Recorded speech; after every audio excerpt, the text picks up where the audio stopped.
അസ്സലാമു അലൈക്കും വറഹ്മത്തുള്ളാഹി വബറകാതുഹു. ബിസ്മില്ലാഹിർ റഹ്മാനിർ റഹീം. അൽഹംദുലില്ലാഹി റബ്ബിൽ ആലമീൻ. സ്വലാത്തു വസ്സലാമു അലാ അഷ്റഫിൽ മുർസലീൻ വഅലാ ആലിഹിൽ ഫായിസീന ബിറളില്ലാഹി അമ്മാ ബഅദ്. അഭിനന്ദനായ യൂസുഫ് ഉസ്താദ് ഈയൊരു ചർച്ചയിൽ സംബന്ധിക്കുന്ന ലിയാഉദ്ദീൻ ഫൈസി ഉസ്താദ്, ഷെരീഫ് കുറ്റൂർ സാഹിബ്, എൻ്റെ പ്രിയപ്പെട്ട വിദ്യാർത്ഥി സുഹൃത്തുക്കളെ, അസാസിൻ്റെ നേതൃത്വത്തിൽ നടന്നു വരുന്ന ഒരു വൈജ്ഞാനിക ഫെസ്റ്റിൻ്റെ വളരെ സവിശേഷമായ ഒരു ചർച്ചയിലാണ് നമ്മളിപ്പോൾ സംബന്ധിച്ചിട്ടുള്ളത്. നമ്മളിവിടെ സംസാരിക്കുന്നത് ഉലമ ഉമറ പാരസ്പര്യത്തിൻ്റെ ഇഴയടുപ്പം എന്ന സമകാലികമായി ഏറെ പ്രസക്തമായ ഒരു വിഷയമാണ്.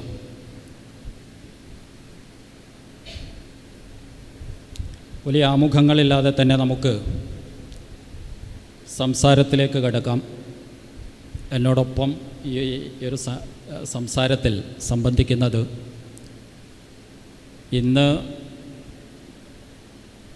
ഇത്തരത്തിലുള്ള ചർച്ചകൾ സജീവമായി നടന്നുകൊണ്ടിരിക്കുമ്പോഴും വളരെ പക്വമായി ഉലമ ഉമറ ചേർന്ന് നിൽപ്പിൻ്റെ പരിസരങ്ങളെക്കുറിച്ച് നിരന്തരം വിചാരപ്പെട്ടുകൊണ്ടിരിക്കുന്ന വളരെ പ്രമുഖരായ രണ്ട് വ്യക്തിത്വങ്ങളാണ്. അവരുടെ അനുഭവങ്ങളുടെ, ചിന്തകളുടെ, ചരിത്രത്തിൻ്റെ പരിസരങ്ങളിൽ നിന്നൊക്കെ ഉള്ള ഒരു വിലയിരുത്തൽ ആയിട്ട്, ഒരു പാനൽ ഡിസ്കഷൻ എന്നുള്ളതിലപ്പുറം ഒരു കൂട്ടു സംസാരമായിട്ട് ഈ ഒരു സംഗമത്തെ നമ്മൾ കാണുന്നു. നമുക്കറിയാം, ചരിത്രപരമായിട്ട് നമ്മൾ നോക്കുമ്പോൾ കേരളത്തിൻ്റെ, ഇന്ത്യയുടെ എന്നല്ല മുസ്ലിം ലോകത്തിൻ്റെ ഒരു ഇസ്ലാമിക ചരിത്രത്തിൽ തന്നെ അതിൻ്റെ രൂപീകരണം, ഒരു സമൂഹ നിർമ്മിതി രൂപപ്പെടുന്നത്, ഉണ്ടായി വരുന്നത് അവിടുത്തെ ഉലമാക്കളുടെയും ഉമറാക്കളുടെയും എന്ന് പറഞ്ഞാൽ സമൂഹത്തിൻ്റെ വ്യത്യസ്ത തലങ്ങളിലുള്ള വിവിധ മേഖലകളിൽ വർക്ക് ചെയ്യുന്ന എല്ലാവരുടെയും ചേർന്ന് നിൽപ്പ് കൊണ്ടാണ് എന്നുള്ളത് ഒരു വസ്തുതയാണ്. ജീവിതകാലത്ത് വിവിധ വഴിയിൽ ഊന്നൽ നൽകിയിരുന്ന ആളുകളുടെ ചേർന്ന് നിൽപ്പ് കൊണ്ടാണ് ഒരു സംഘടിത സമൂഹം എല്ലാ കാലഘട്ടത്തിലും രൂപപ്പെട്ടിട്ടുള്ളത്. ഇസ്ലാമികമായിട്ടുള്ള പ്രമാണങ്ങളെടുത്ത് നോക്കുമ്പോഴും ഈ ഒരു ചേർന്ന് നിൽപ്പിനെ, ജമാഅ എന്നുള്ള ഒരു സങ്കല്പത്തിന് നിരന്തരം വിശുദ്ധ ഖുർആനും ഹദീസുകളിലൊക്കെ ഊന്നൽ നൽകിയതായിട്ട് നമ്മൾ കാണാറുണ്ട്. അതോടൊപ്പം ഒറ്റപ്പെട്ട് മാറി നിൽക്കുന്ന ഒരു രീതിയെ വലിയ അർത്ഥത്തിൽ നിരുത്സാഹപ്പെടുത്തുന്നതായിട്ടും നമുക്ക് കാണാൻ സാധിക്കുന്നു.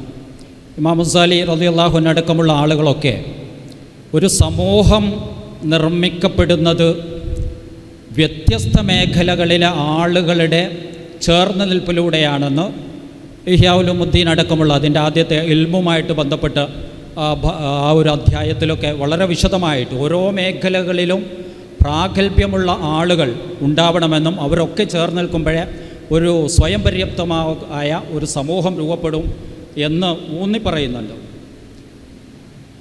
അപ്പോൾ ഇതിൻ്റെയൊക്കെ നമ്മൾ നോക്കുമ്പോൾ ഈ വ്യത്യസ്ത മേഖലകളിൽ വർക്ക് ചെയ്യുന്ന ആളുകളെയൊക്കെ കോർത്ത് കെട്ടുന്ന ഒരു ചരടായിട്ട് ഇൽമും അതോടൊപ്പം തന്നെ തസവുഫും, ആത്മീയവും വൈജ്ഞാനികവുമായിട്ടുള്ളൊരു ജ്ഞാനം, ഇതിനെ എല്ലാറ്റിനെയും ചേർത്ത് കെട്ടുന്ന ഒരു പാശമായിട്ട് വർക്ക് ചെയ്യുന്നത് നമുക്ക് കാണാൻ സാധിക്കുന്നുണ്ട്. അതൊരു ഇസ്ലാമികമായ ചരിത്രം പഴയകാലം മുതൽ നോക്കി വരുമ്പോഴാണെങ്കിലും ഇനി ഇന്ത്യയിലേക്ക് വരുമ്പോഴും കേരളത്തിൻ്റെ ഒരു ഹിസ്റ്ററിയിലേക്ക് വരുമ്പോഴൊക്കെ ഈ ഒരു കൂട്ടായ ഇടപെടലുകളും പ്രവർത്തനങ്ങളും ചേർന്നുള്ള പ്രവർത്തനങ്ങളും തന്നെയാണ് ഏതൊരു സമൂഹത്തിൻ്റെയും അതിൻ്റെ ഒരു ഫൗണ്ടേഷൻ രൂപപ്പെടുത്തിയിട്ടുള്ളത് എന്നും അതിൻ്റെ തുടർച്ചകൾ ഉണ്ടാക്കിയിട്ടുള്ളത് എന്നും നമുക്ക് വ്യക്തമായിട്ട് മനസ്സിലാക്കാൻ സാധിക്കും. അപ്പോൾ നമുക്ക് ഒരു ഇസ്ലാമികമായ ചരിത്ര പരിസരത്തിൽ നിന്ന് തുടങ്ങി ഒരു കേരളീയ പരിസരത്തിലേക്ക് അതോടൊപ്പം നമ്മുടെ ഒരു കഴിഞ്ഞ 100 വർഷം രൂപപ്പെട്ട, പ്രത്യേകിച്ചും സമസ്തയുടെയും അതോടൊപ്പം കഴിഞ്ഞ ഒരു 80 അല്ലെങ്കിൽ 90 വർഷത്തിൻ്റെയൊക്കെ അല്ലെങ്കിൽ ഒരു 75 വർഷത്തിൻ്റെയൊക്കെ മുസ്ലിം ലീഗിൻ്റെയൊക്കെ ചരിത്രാനുഭവങ്ങളുടെ പരിസരത്തിൽ നമ്മൾ എങ്ങനെയാണ്, പ്രത്യേകിച്ച് കേരള മുസ്ലിങ്ങൾ എങ്ങനെയാണ് ഈ ഒരു അത്ഭുതകരമായ ഒരു അഭിമാനകരമായ അസ്തിത്വം രൂപപ്പെടുത്തിയിട്ടുള്ളത് എന്ന് അതുമായിട്ട് ബന്ധപ്പെട്ടുള്ള ചില ചർച്ചകൾ, ചില അനുഭവങ്ങൾ, പങ്കുവെക്കലുകളാണ് പ്രധാനമായിട്ടും നമ്മൾ ഉദ്ദേശിക്കുന്നത്. അപ്പോൾ ഞാൻ ആദ്യമായിട്ട് ദിയാവുദ്ദീൻ ഫൈസി ഉസ്താദിനോട് ഈ ഒരു ചർച്ചയ്ക്ക് തുടക്കമായിട്ട് ചോദിക്കുന്നത്, നമ്മൾ ഇസ്ലാമികമായിട്ട് അതിൻ്റെ ചരിത്രപരമായിട്ട് നോക്കുമ്പോൾ ഇപ്പോൾ മുസ്ലിം വ്യത്യസ്ത ഭരണ കാലഘട്ടങ്ങളിലൂടെ നോക്കുമ്പോൾ ഈ ഒരു ഉലമ ഉമറ എന്നുള്ള, ഇപ്പോൾ ഭരണപരമായിട്ട് നമുക്ക് ഒരു പക്ഷത്തെ കാണുന്നുണ്ട്, അതോടൊപ്പം തന്നെ ഉലമാക്കളുടെ അവർക്ക് ഒരു പക്ഷം കാണുന്നുണ്ട്, സൂഫികളായിട്ടുള്ള ഒരു ആളുകളെ കാണുന്നുണ്ട്. ഇവരുടെ ഒരു ചേർന്ന് നിൽപ്പ് ചരിത്രപരമായിട്ട് നമ്മൾക്ക് എങ്ങനെയാണ് കാണാൻ സാധിക്കുന്നത്?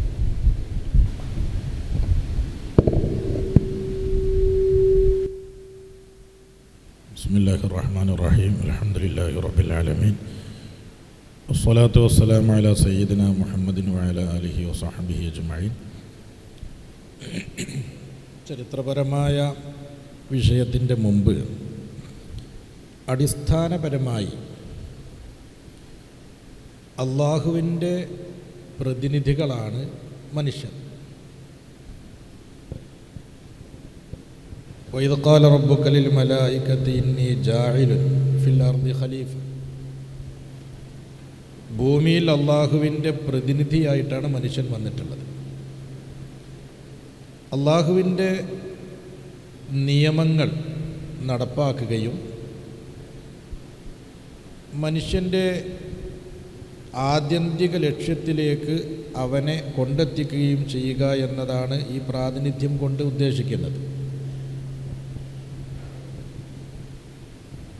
അത് ഉത്ബോധിപ്പിക്കാൻ വേണ്ടി, ആ പ്രാതിനിധ്യം പൂർണ്ണ അർത്ഥത്തിൽ ഇവിടെ നടപ്പാക്കാൻ വേണ്ടിയാണ് അമ്പിയാക്കളെ അല്ലാഹു തആല അയച്ചിട്ടുള്ളത്. അമ്പിയാക്കളിൽ യഥാർത്ഥത്തിൽ ഉലമാഉം ഉമറാഇൻ്റെയും കൂടി സമ്മേളനമാണ് അമ്പിയാഇൻ്റെ ശക്തി എന്നത്. അവർക്ക് ഒരേ സമയം വിജ്ഞാനവും അതേസമയം നടപ്പാക്കാനുള്ള കാര്യശേഷിയും കഴിവും അല്ലാഹു തആല കൊടുത്തിട്ടുണ്ടായിരുന്നു. വദ്കുർ ഇബാദന ഇബ്രാഹീമ വ ഇസ്ഹാഖ വ യഅഖൂബ് ഉലിൽ ഐദി വൽ അബ്സാർ. അമ്പിയാക്കളെക്കുറിച്ച് അള്ളാഹു പറഞ്ഞത് ഉലിൽ ഐദി വൽ അബ്സാർ. അവർക്ക് ബസാറത്തുണ്ടായിരുന്നു, അതായത് വിജ്ഞാനവും തൻ്റെ ഇടവും ഉണ്ടായിരുന്നു. വൽ ഐദി, അത് നടപ്പാക്കാനുള്ള ശേഷിയുമുണ്ടായിരുന്നു. സാധാരണ പറയാറുണ്ട്, അമ്പിയാ ഒരു മനുഷ്യൻ്റെ മനസ്സിനെയും ശരീരത്തെയും ഭരിക്കും. ഭരണാധികാരി മനുഷ്യൻ്റെ ശരീരത്തെ ഭരിക്കാനേ കഴിയുള്ളൂ, മനസ്സിനെ ഭരിക്കാൻ ഒരു ഭരണാധികാരിക്ക് കഴിയില്ല. ഒരു ആലിമിനെ സംബന്ധിച്ച് മനുഷ്യൻ്റെ മനസ്സിനെ അയാൾക്ക് ഭരിക്കാൻ കഴിയുമെങ്കിലും ശരീരത്തെ ഭരിക്കാൻ കഴിയില്ല. അത് മനസ്സ് മാറി വന്നാൽ ശരീരം മനസ്സിന് അനുകൂലമായി നിൽക്കും എന്നല്ലാതെ നേർക്കുനേർ ഒരു പണ്ഡിതന് അല്ലെങ്കിൽ ഒരു ആത്മീയ ഗുരുവിന് ഒരാളുടെ ശരീരത്തിൻ്റെ മേൽ പ്രത്യക്ഷത്തിൽ ഏതില്ല, ഒന്നും ചെയ്യാനുള്ള അധികാരമില്ല. ഈ രണ്ട് അധികാരവും കൂടിയതായി ആണ് യഥാർത്ഥത്തിൽ ഏത് അമ്പിയാഇൻ്റെ ദൗത്യം എന്നത് അങ്ങനെയായിരുന്നു. അതുകൊണ്ടാണ് അവരെ സംബന്ധിച്ച് ഉലിൽ ഐദി വൽ അബ്സാർ, അവർ ഐദി ഉള്ളവരും അബ്സാർ ബസാറത്തുള്ളവരുമായിരുന്നു. പിന്നീട് അമ്പിയാഇൻ്റെ കാലശേഷം യഥാർത്ഥത്തിൽ ഇത് രണ്ടുകൂടി ഒരുമിച്ച് കൂടുന്ന ഒരു അവസ്ഥ നബി സല്ലല്ലാഹു അലൈഹി വസല്ലമ തങ്ങളുടെ നേരെ ഖിലാഫത്ത്, നബി തങ്ങളുടെ പ്രതിനിധിയായി വന്ന ഖുലഫാഉർ റാഷിദുകളുടെ കാലത്ത് ഉണ്ടായിരുന്നു. ആ കാലത്ത് അവർ തന്നെയാണ് ഉമറാവും, അവർ തന്നെയാണ് വിധി കൽപ്പിക്കുന്ന ഉലമാവുമായി ഉണ്ടായിരുന്നത്. അവർക്ക് സഹായികളില്ല എന്നല്ല ഞാൻ പറഞ്ഞത്, അവർ തന്നെയായിരുന്നു രണ്ടും ഒരുപോലെ കൈകാര്യം ചെയ്തിരുന്നത്. പിന്നീട് ഇത് രണ്ട് വഴിയായി. അതായത് നേരത്തെ പറഞ്ഞതുപോലെ നമ്മൾ അൽ ഉലമാഉ വറസത്തുൽ അംബിയാ എന്ന് ഹദീസിൽ പറയും. ഉലമാ അംബിയാഇൻ്റെ വാരിസ്യങ്ങളാണ്. അത് യഥാർത്ഥത്തിൽ വൽ അബ്സാർ എന്ന് പറഞ്ഞതിൻ്റെ വാരിസികളാണ് ആര്? ഉലമാ. ഉലിൽ ഐദി എന്ന് പറയുന്ന കാര്യം നടപ്പാക്കാനുള്ള കാര്യശേഷിയുള്ള ആളുകളായിരുന്നു അമ്പിയാ. അതിൻ്റെ അനന്തരാവകാശികളാണ് യഥാർത്ഥത്തിൽ ആര്? ഈ ഉമറ എന്ന് പറയുന്നത്. അപ്പോൾ അമ്പിയായിലുണ്ട ഉലമാ എന്ന് പറയുന്നത് അവരുടെ ഇൽമിൻ്റെയും തൻ്റെ ഇടത്തിൻ്റെയും അനന്തരാവകാശികളാണെങ്കിൽ, അവരുടെ ശാരീരികമായ നടപ്പാക്കുവാനുള്ള അധികാരത്തിൻ്റെ അനന്തരാവകാശികളായിട്ടാണ് പിന്നീട് ഉമറാ വരുന്നത്.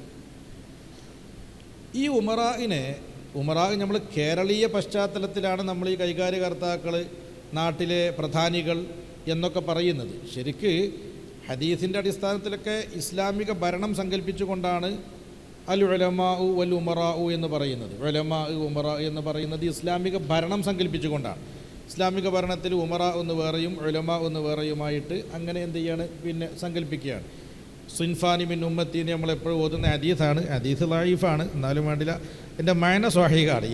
ഈ ഹദീസ് പിന്നെ പ്രബലമായൊരു ഹദീസൊന്നുമല്ലെങ്കിലും ഈ ആശയം ശരിയാണ്. നബി സല്ലല്ലാഹു അലൈഹി വസല്ലമ തങ്ങളുടെ കാലത്ത് തന്നെ നമുക്കറിയാം, ഒരു കാര്യം നടപ്പാക്കാൻ കാര്യശേഷിയുള്ള പ്രമുഖരായ ആളുകളെ തങ്ങൾ എങ്ങനെയാണ് മാനിച്ചിരുന്നത് എന്നും അവരെ എങ്ങനെയാണ് ദീനിൻ്റെ ഭാഗമായി തങ്ങൾ അവരെ ഉൾക്കൊണ്ടിരുന്നത് എന്നും നമ്മളിതിൻ്റെ പ്രാഥമികമായിട്ട് പഠിക്കേണ്ടത്. ഇപ്പോൾ അന്നത്തെ പ്രധാനികളായിരുന്നു ജാഹിലിയ കാലത്ത് ആളുകളെ നിയന്ത്രിച്ചിരുന്ന ആളുകൾ. അവരെ സംബന്ധിച്ച് നബി സല്ലല്ലാഹു അലൈഹി വസല്ലം തങ്ങളുടെ ഒരു ഹദീസുണ്ട്, ഖിയാറുക്കും ഫിൽ ജാഹിലിയത്തി ഖിയാറുക്കും ഫിൽ ഇസ്ലാം. ജാഹിലിയത്തിൽ ആരാണോ പ്രമുഖരും പ്രമാണിമാരും അവർ തന്നെയാണ് ഇസ്ലാം വന്നതിൻ്റെ ശേഷവും പ്രമുഖരും പ്രമാണിമാരും. നല്ലൊരു തത്വമാണല്ലോ അത് പറഞ്ഞത്. പക്ഷേ എന്ത് ചെയ്യണം, അവർക്ക് കാര്യം നടത്തുവാനുള്ള ഫഖ്ഹു, അവർക്ക് വിവരം വേണം, ഒന്നുമില്ലാത്ത ആളുകളാവാൻ പാടില്ല. ഇത് തങ്ങൾ അംഗീകരിച്ചു കൊടുത്തു. ഇപ്പോൾ ഉമർ റളിയല്ലാഹു തആല അൻഹുവിനെ ഇസ്ലാമിലേക്ക് ആക്കാൻ വേണ്ടി തങ്ങൾ ദുആ ചെയ്തു. അത് യഥാർത്ഥത്തിൽ ഏതാണ്? ആ മക്കയിലുള്ള പ്രമാണിയായതുകൊണ്ടാണ്. അദ്ദേഹത്തിൻ്റെ വാക്കിന് മക്കയിൽ മുഴുവൻ സ്വാധീനമുള്ളത് കൊണ്ടാണ്.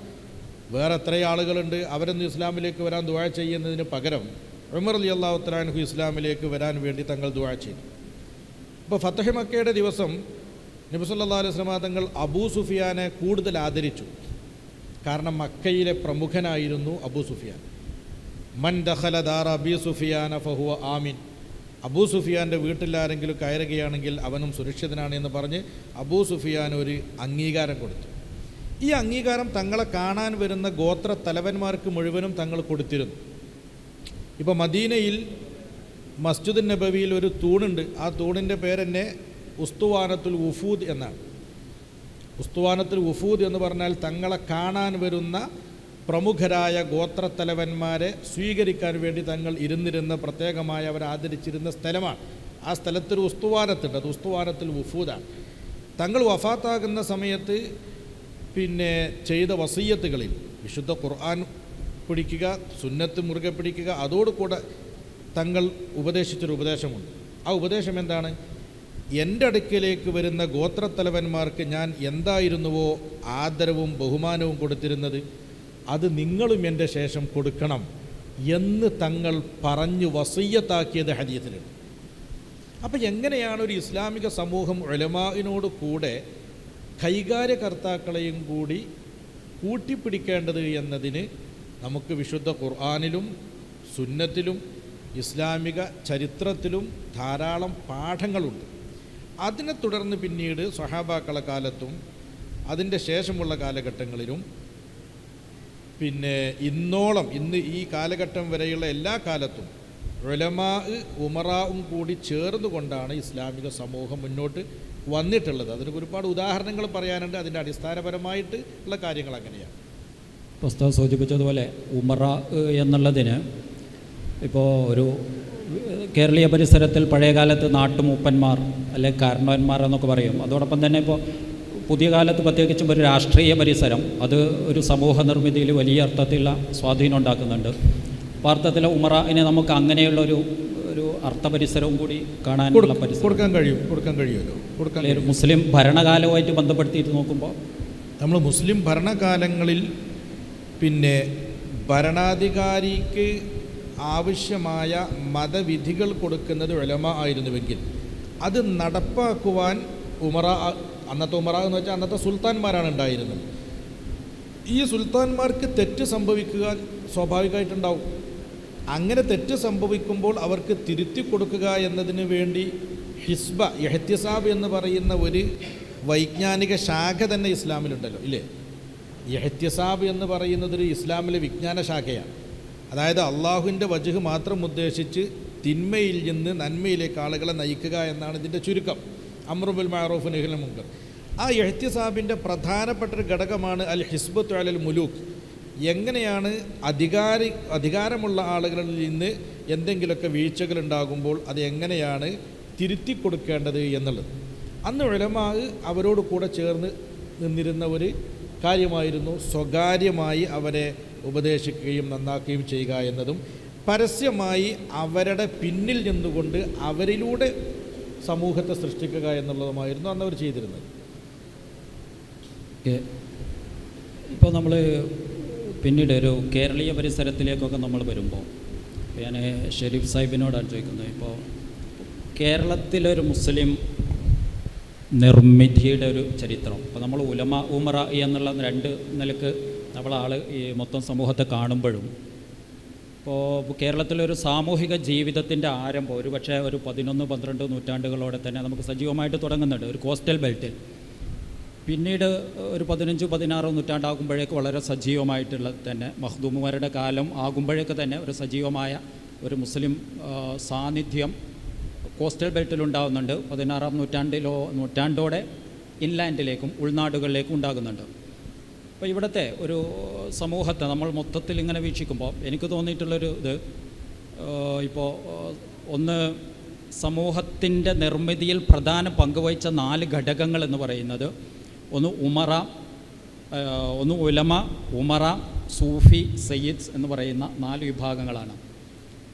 ഇതിനെ നമുക്ക് മൊത്തത്തിൽ ഉലമ ഉമറ എന്ന് പറയുമെങ്കിൽ കൂടി നമ്മൾ അതിനെ ഒന്ന് വിഭജിക്കുകയാണെങ്കിൽ ഉലമ, ഉമറ, സയ്യിദ്, സൂഫി ഈ 4 ഘടകങ്ങൾ വളരെ ആഴത്തിൽ വർക്ക് ചെയ്തതുകൊണ്ടാണ് കേരളത്തിലെ ഇന്ന് കാണുന്ന ഒരു മുസ്ലിം സ്വത്വം രൂപീകരിക്കപ്പെടുന്നത്.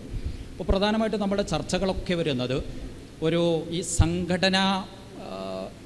പോസ്റ്റ് സംഘടനാ കാലഘട്ടത്തിലാണ്. അത് 1920-കൾക്ക് ശേഷമുള്ള ഒരു കേരളീയ പരിസരം വെച്ചുകൊണ്ടാണ് നമ്മുടെ ചർച്ചകൾ മൊത്തം ഉണ്ടാകാറുള്ളത്. അതിനപ്പുറത്ത് ഒരു പ്രീ സംഘടനാ കാലഘട്ടം അല്ലെങ്കിൽ സംഘടനാപൂർവ്വ കേരളത്തെ നിർമ്മിച്ചത് ആരാണ് എന്നുള്ളൊരു ചോദ്യം നമ്മുടെ മുമ്പിലുണ്ട്. സംഘടനാപൂർവ്വ കാലഘട്ടത്തെ 1800-കൾക്ക് മുമ്പ് കേരളത്തിൽ വൈജ്ഞാനികമായിട്ടും രാഷ്ട്രീയപരമായിട്ടും എല്ലാം സജീവത നിലനിന്നൊരു കാലം തന്നെയാണ്. അപ്പോൾ ആ ഒരു പരിസരം നമ്മൾ നോക്കുമ്പോൾ സംഘടനാപൂർവ്വ കാലഘട്ടം പ്രത്യേകിച്ച് 1600 മുതൽ 1920 വരെയുള്ളൊരു കാലഘട്ടത്തിൽ കേരളത്തിൻ്റെ ബൗദ്ധിക ഒരു ഇൻ്റലക്ച്വൽ ഫോർമേഷനിൽ ഈ സയ്യിദ്, സൂഫി, ഉലമ, ഉമറ ഈ 4 പേരുടെയും സജീവമായ പങ്കാളിത്തം നമുക്ക് കാണാൻ സാധിക്കുന്നുണ്ട്. അതിൻ്റെ ഒരു രാഷ്ട്രീയ പരിസരത്ത് നിന്നുള്ള ഒരു തുടർച്ച 1921 ഒരാഘാത പരിസരത്തിൽ നിന്ന് ഇങ്ങോട്ട് അതിൻ്റെ ഒരു കണ്ടിന്യൂറ്റി നമ്മൾ എങ്ങനെയാണ് കാണുന്നത്?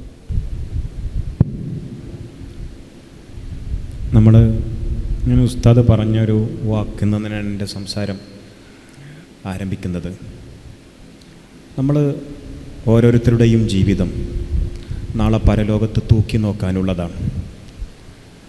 നമ്മൾ ചെയ്ത പ്രവൃത്തി, നമ്മുടെ ജീവിതം അത് നാളെ പാരത്രിക ലോകത്ത് തൂക്കി നോക്കാനുള്ളതാണ്. അങ്ങനെയെങ്കിൽ നമ്മുടെ ജീവിതത്തെ ഒന്ന് ക്രമപ്പെടുത്തണം.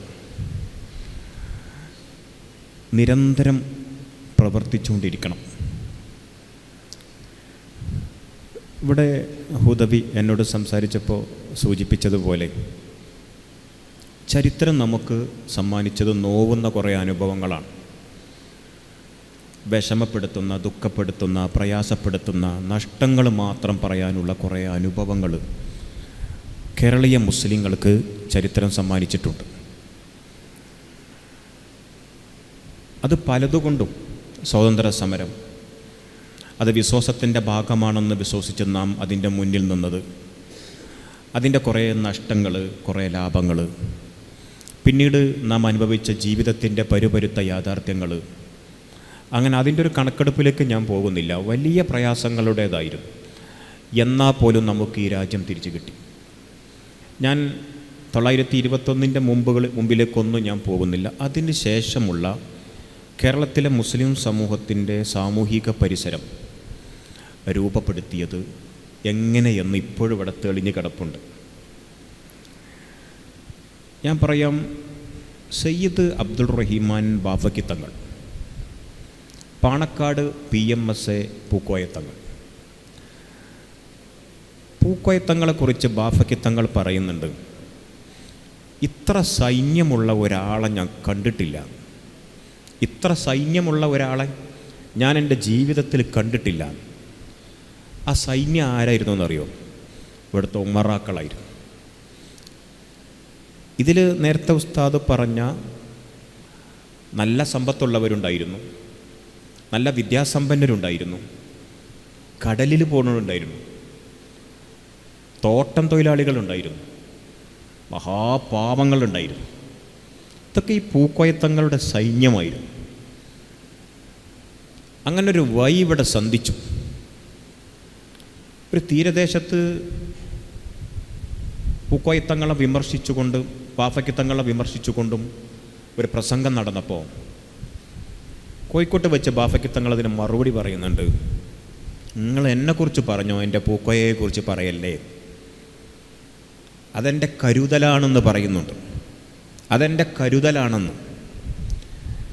ഞാൻ പറയുന്നത്, ഈ സയ്യിദന്മാർ, ഉലമാക്കൾ, ഉമറാക്കൾ, നേരത്തെ നിങ്ങൾ പറഞ്ഞ സൂഫികൾ, ഇവർ എല്ലാവരും കൂടി തീർത്ത ഒരു സാമൂഹിക പരിസരമാണ് കേരളത്തിൽ കണ്ടുകൊണ്ടിരിക്കുന്നത്. അപ്പുറത്തേക്കൊന്ന് നോക്കാം. ഉലമാക്കളും ഉമറാക്കളും സൂഫികളും സയ്യിദന്മാരുടെയും ഈ യോജിച്ചുള്ള പ്രവർത്തനം സ്പെയിനിലുണ്ടായിരുന്നുവെങ്കിൽ സ്പെയിൻ തകരുമായിരുന്നില്ല. ഉത്തരേന്ത്യയിൽ ഉണ്ടായിരുന്നുവെങ്കിൽ ഉത്തരേന്ത്യയിലെ മുസ്ലിങ്ങളുടെ അവസ്ഥ ഇതാകുമായിരുന്നില്ല. ഉത്തരേന്ത്യയിലെ മുസ്ലിങ്ങളുടെ ഒരു ചെറിയ ചിത്രം നിങ്ങൾക്ക് ഈ തെരുവിൽ കാണാലോ. എല്ലാ സംസ്ഥാനത്തിൻ്റെയും പ്രതിനിധികൾ ചമ്മാട്ടങ്ങാടിയിൽ ഇപ്പോൾ പോയാൽ കാണാൻ കഴിയും. അവരുടെ ജീവിതവും തൊട്ടടുത്തൊരു 5 മിനിറ്റ് നിന്നാൽ പഠിക്കാനും കഴിയും. ഞാൻ പറയുന്നത്, അവർക്ക് ജീവിക്കാനും അറിയില്ല, മരിക്കാനും അറിയില്ല. ജീവിക്കാൻ അറിയുമായിരുന്നുവെങ്കിൽ അവർ ഈ ടെറസിൻ്റെ മുകളിലേക്ക് വരുമോ? ഞാൻ എവിടെ വായിച്ചിട്ടുണ്ട്, ഇവർ ഈ പള്ളികളിൽ ജമാഅത്ത് നമസ്കാരം നടക്കുമ്പോൾ ഓടും അത്ര അങ്ങോട്ട്, നിസ്കാരത്തിൽ താല്പര്യം. പക്ഷേ ഇമാമ് സലാം വീട്ടിയാൽ തിരിച്ചു പോരും അത്ര, പിന്നെ നിസ്കരിക്കൂല. കാരണം ഒറ്റക്ക് നിസ്കരിക്കാൻ ഇവർക്ക് അറിയില്ല, ഫാത്തിഹ ഓതാൻ അറിയില്ല, ഇസ്ലാമിൻ്റെ പഞ്ചകർമ്മങ്ങളൊന്നും അറിയില്ല. അപ്പം ജീവിക്കാൻ അറിയില്ല, മരിച്ചാൽ എങ്ങനെ മറവ് ചെയ്യപ്പെടണമെന്നറിയില്ല. ഈ സ്ഥാപനത്തിൻ്റെ സന്തതിയാണ് ഡോക്ടർ സുബൈർ ഉദവി. അദ്ദേഹത്തോടൊപ്പം ഞാനൊരു സദസ്സിൽ പശ്ചിമ ബംഗാളിൽ പങ്കെടുത്തപ്പോൾ ഇങ്ങനെ ഇരിക്കുന്നൊരു വലിയ സദസ്സുണ്ട്. ഒരു 500 പേര് കാണും. എല്ലാവർക്കും താടിയുണ്ട്, നീളം കുപ്പായവുമുണ്ട്. സ്റ്റേജിൽ ഇതേപോലെ ഞാൻ ഇരിക്കുന്നത്. ഡോക്ടർ സുബൈർ ഉദവി ചോദിച്ചു, ഖുർആൻ നോക്കി പാരായണം ചെയ്യാൻ കഴിയുന്ന ആളുകളൊന്ന് എണീറ്റ് നിൽക്കുമോ? ഞാൻ പെട്ടെന്ന് വിചാരിച്ചു, ഉദവി എന്താ ഇപ്പോൾ ഈ പറയുന്നത്? ഖുർആൻ നോക്കി പാരായണം ചെയ്യാൻ കഴിയുന്ന ആളുകളോട് എഴുന്നേറ്റ് നിൽക്കാൻ പറയും. അതാർക്കാ കഴിയാത്തത്? പിന്നെ ഈ താടിയും തലപ്പാവും നീളം കുപ്പായും ഒക്കെ ധരിച്ച ഈ മുത്തക്കിയായ മനുഷ്യരോട് 500 പേരുള്ള സദസ്സിൽ നിന്ന് 4 പേരാണ് എണീറ്റ് നിന്നത്. ജീവിക്കാനും അറിയില്ല, മരിക്കാനും അറിയില്ല. എരുമച്ചാണകം മണക്കുന്ന തെരുവുകളിൽ വെച്ച് കെട്ടിയുണ്ടാക്കിയ ഭവനങ്ങളിൽ ജീവിതം എന്ന ശിക്ഷ അനുഭവിച്ചു തീർക്കുന്നു. കേരളത്തിലേക്ക് നോക്കുക. ഉലമാക്കളും ഉമറാക്കളും തമ്മിൽ, പ്രത്യേകിച്ച് ജീവിതത്തിൻ്റെ നല്ല സന്ദർഭം മുഴുവൻ ഇതിന് കൊടുത്തിട്ടുള്ള ഒന്ന്. ഒരാശങ്ക കൂടി പറഞ്ഞ് ഈ വാക്ക് നിർത്താം. അങ്ങനെ നമുക്ക് അധികാരത്തിൽ നേരിട്ടൊരു പങ്കാളിത്തമുണ്ടായിരുന്നു. അങ്ങനെ നമുക്ക് ചില അധികാരങ്ങളിൽ നേരിട്ടുള്ളൊരു പങ്കാളിത്തം ഉണ്ടായിരുന്നു. അതിനെയും നയിച്ചത് ബാഫക്കി തങ്ങളും പൂക്കോയത്തങ്ങളും ശിഹാബ് തങ്ങളും ആയിരുന്നു. അതിനെയും അനുഗ്രഹിച്ചത് ശംസുൽ ഉലമയും കണ്ണിയത്തും ചാപ്പനങ്ങാടി ഉസ്താദും ആയിരുന്നു. ആ അധികാരത്തിലെ നേരിട്ടുള്ള പങ്കാളിത്തത്തിലേക്കുള്ള ഒരു വഴി എന്നേക്കുമായി ഇല്ലാതാക്കാനുള്ള ഒരു ശ്രമം ഇവിടെ തുടങ്ങിക്കഴിഞ്ഞിരിക്കുന്നു എന്ന് ഞാൻ ആശങ്കപ്പെടുന്നു.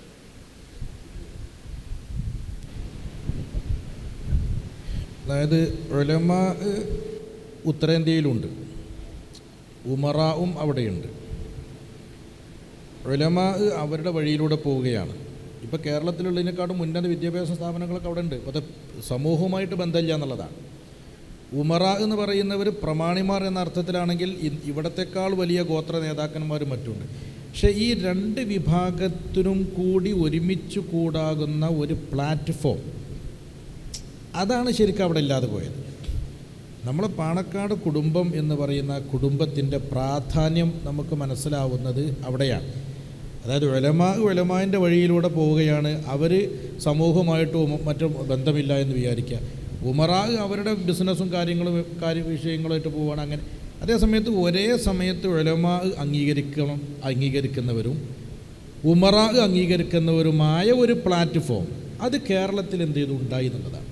ആ ഉണ്ടാവുന്നതിൽ പങ്ക് വഹിച്ചതും വഹിച്ചു കൊണ്ടിരിക്കുന്നതും ഈ രണ്ട് വിഭാഗവും ഒരുപോലെ അംഗീകരിക്കുന്ന ഒരു കേന്ദ്രമുണ്ടായത്, അതാണ് യഥാർത്ഥത്തിൽ ഈ പാണക്കാടിൻ്റെ കുടക്കീഴെന്ന് പറയുന്നത്. അവിടെ എത്തിയ പണ്ഡിതന്മാർ അവരെ നേതാക്കന്മാരായി കാണുന്നു. അവർ പറയുന്നത് പണ്ഡിതന്മാരനുസരിക്കുന്നു. ഉമറായിനെ കുറിച്ച് പറയുമ്പോൾ ഷെരീഫ് സാഹിബ് ഒന്നും വിചാരിക്കരുത്. ഇപ്പോൾ മുസ്ലിം ലീഗിൻ്റെ അവസ്ഥ നമുക്കറിയാം. ഓരോ പ്രദേശത്തും ലീഗിൻ്റെ പ്രസിഡൻറ്റും സെക്രട്ടറി ആരാന്ന് ചോദിച്ചാൽ ആ സ്ഥലത്തുള്ള ഏറ്റവും വലിയ അധികാരിയും അല്ലെങ്കിൽ പിന്നെ ഏറെക്കുറെ സ്ഥലങ്ങളിലൊക്കെ അവിടുത്തെ പ്രമാണിമാരായിരിക്കും. ഒരു പ്രമാണി മറ്റൊരു പ്രമാണിയുടെ മുന്നിൽ തല കുനിക്കൂല. അങ്ങനെയുള്ള ആളുകളാണ്. അതായത് ഒരാൾ സ്വന്തം ബിസിനസ്സും സാമ്രാജ്യമൊക്കെ ഉള്ള ആളായിരിക്കും, മറ്റേയാൾ അതുപോലെയുള്ള ആളായിരിക്കും. അയാൾ പറയുന്നത് ഞാൻ കേൾക്കേണ്ട ആവശ്യമില്ല, ഞാൻ പറയുന്ന ആളെ കേൾക്കേണ്ട ആവശ്യമില്ല. എല്ലാവരും ഒന്നിനൊന്ന് ഏതാണ് ഓരോ പ്രസ്ഥാനങ്ങളാണ്. പക്ഷേ ഇവരെല്ലാവരും പാണക്കാട്ടേക്ക് എത്തുമ്പോൾ എല്ലാവരും ഇങ്ങനെ പാവാവുകയാണ്. ഈ പാണക്കാട് ആണ് പറയുമ്പോൾ ഈ പറയപ്പെട്ട ആ ഒരു തണലില്ലായിരുന്നുവെങ്കിൽ ചിലപ്പോൾ കോൺഗ്രസിൻ്റെ ഗ്രൂപ്പ് മാറിയാവില്ല. ഓരോ പ്രദേശത്തും ഗ്രൂപ്പിൻ്റെ അജ്ജുകളിയേക്കാറ്. കാരണം ഓരോരുത്തരും ഏതാണ് വലിയ പണക്കാരും വലിയ പ്രശസ്തരുമാണ്. പക്ഷേ ഇവിടെ എത്തുമ്പോൾ അവർ അത് സമസ്തയും എന്ത് ചെയ്തിരുന്നു, മാനിച്ചിരുന്നു. അവിടെ എത്തുന്നതോടുകൂടെ അവരെന്താ പറയുന്നത് അത് കേൾക്കുക, അതിന് ഇടിവ് സംഭവിക്കുക എന്ന് പറഞ്ഞാൽ അതിൻ്റെ അർത്ഥം ഉലമാവും ഉമറാവും രണ്ടും വ്യത്യസ്ത വഴിയിലൂടെ സഞ്ചരിക്കും എന്നുള്ളതാണ്. അതിൻ്റെ സൂചനകളാണ് നിങ്ങൾ ഈ പറഞ്ഞ ആശങ്ക. ഉലമാവ് മറ്റൊരു വഴിയിലൂടെയും ഉമറാവ് മറ്റൊരു വഴിയിലൂടെ സഞ്ചരിച്ചാൽ ഭാവി നമുക്ക് ഇരുളടഞ്ഞതാവും. രണ്ട് വഴിയിലൂടെ സഞ്ചരിക്കാതിരിക്കണമെങ്കിൽ രണ്ട് കൂട്ടരും ഒരുപോലെ അംഗീകരിക്കുന്ന ഒരു ഒരു തണൽ വേണം. ആ തണൽ നശിപ്പിക്കാനാണ് ഇവിടെ ഇപ്പോൾ ഭരണത്തിൻ്റെ മറവിൽ ഈ നമുക്ക് CPM എന്ന് തന്നെ പറയാം, അല്ലെങ്കിൽ കമ്മ്യൂണിസ്റ്റുകൾ എന്ന് തന്നെ പറയാം, ശ്രമിച്ചുകൊണ്ടിരിക്കുന്നത്. അത് ഒരു നിലക്കും നമുക്ക് എന്ത് ചെയ്യാൻ പറ്റില്ല. അതിൻ്റെ ഗൗരവം ഇപ്പോഴും നാം ഉൾക്കൊണ്ടിട്ടില്ല എന്നുള്ളതാണ്.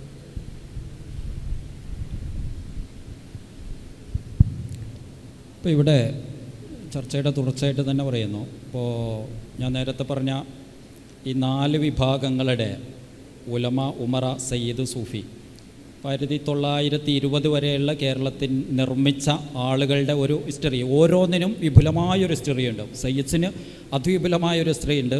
സൂഫികൾക്കും കേരളമായിട്ട് ബന്ധപ്പെട്ട വിപുലമായൊരു ഹിസ്റ്ററിയുണ്ട്. കേരളത്തിലൊരു സാമൂഹിക പരിസരത്ത് ഇസ്ലാമിനെ വളർത്തിക്കൊണ്ടുവരുന്നതിൽ അവർക്കാണ് ഏറ്റവും വലിയ പങ്കുള്ളത്, ജനകീയത നൽകുന്നതിൽ സൂഫികളുടെ. സയ്യിദ്സിനും അതേപോലെയുള്ള ഒരു പൊതുമുഖം നൽകുന്നതിൽ ഏറ്റവും വലിയൊരു പങ്കുണ്ട്.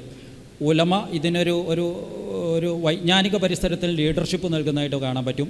ഇതിനൊക്കെ ഫെസിലിറ്റി ഒരുക്കുന്ന ഒരു ഉമറ ടീമിനെ നമുക്ക് ചരിത്രത്തിൽ വിപുലമായിട്ട് കാണാൻ പറ്റും.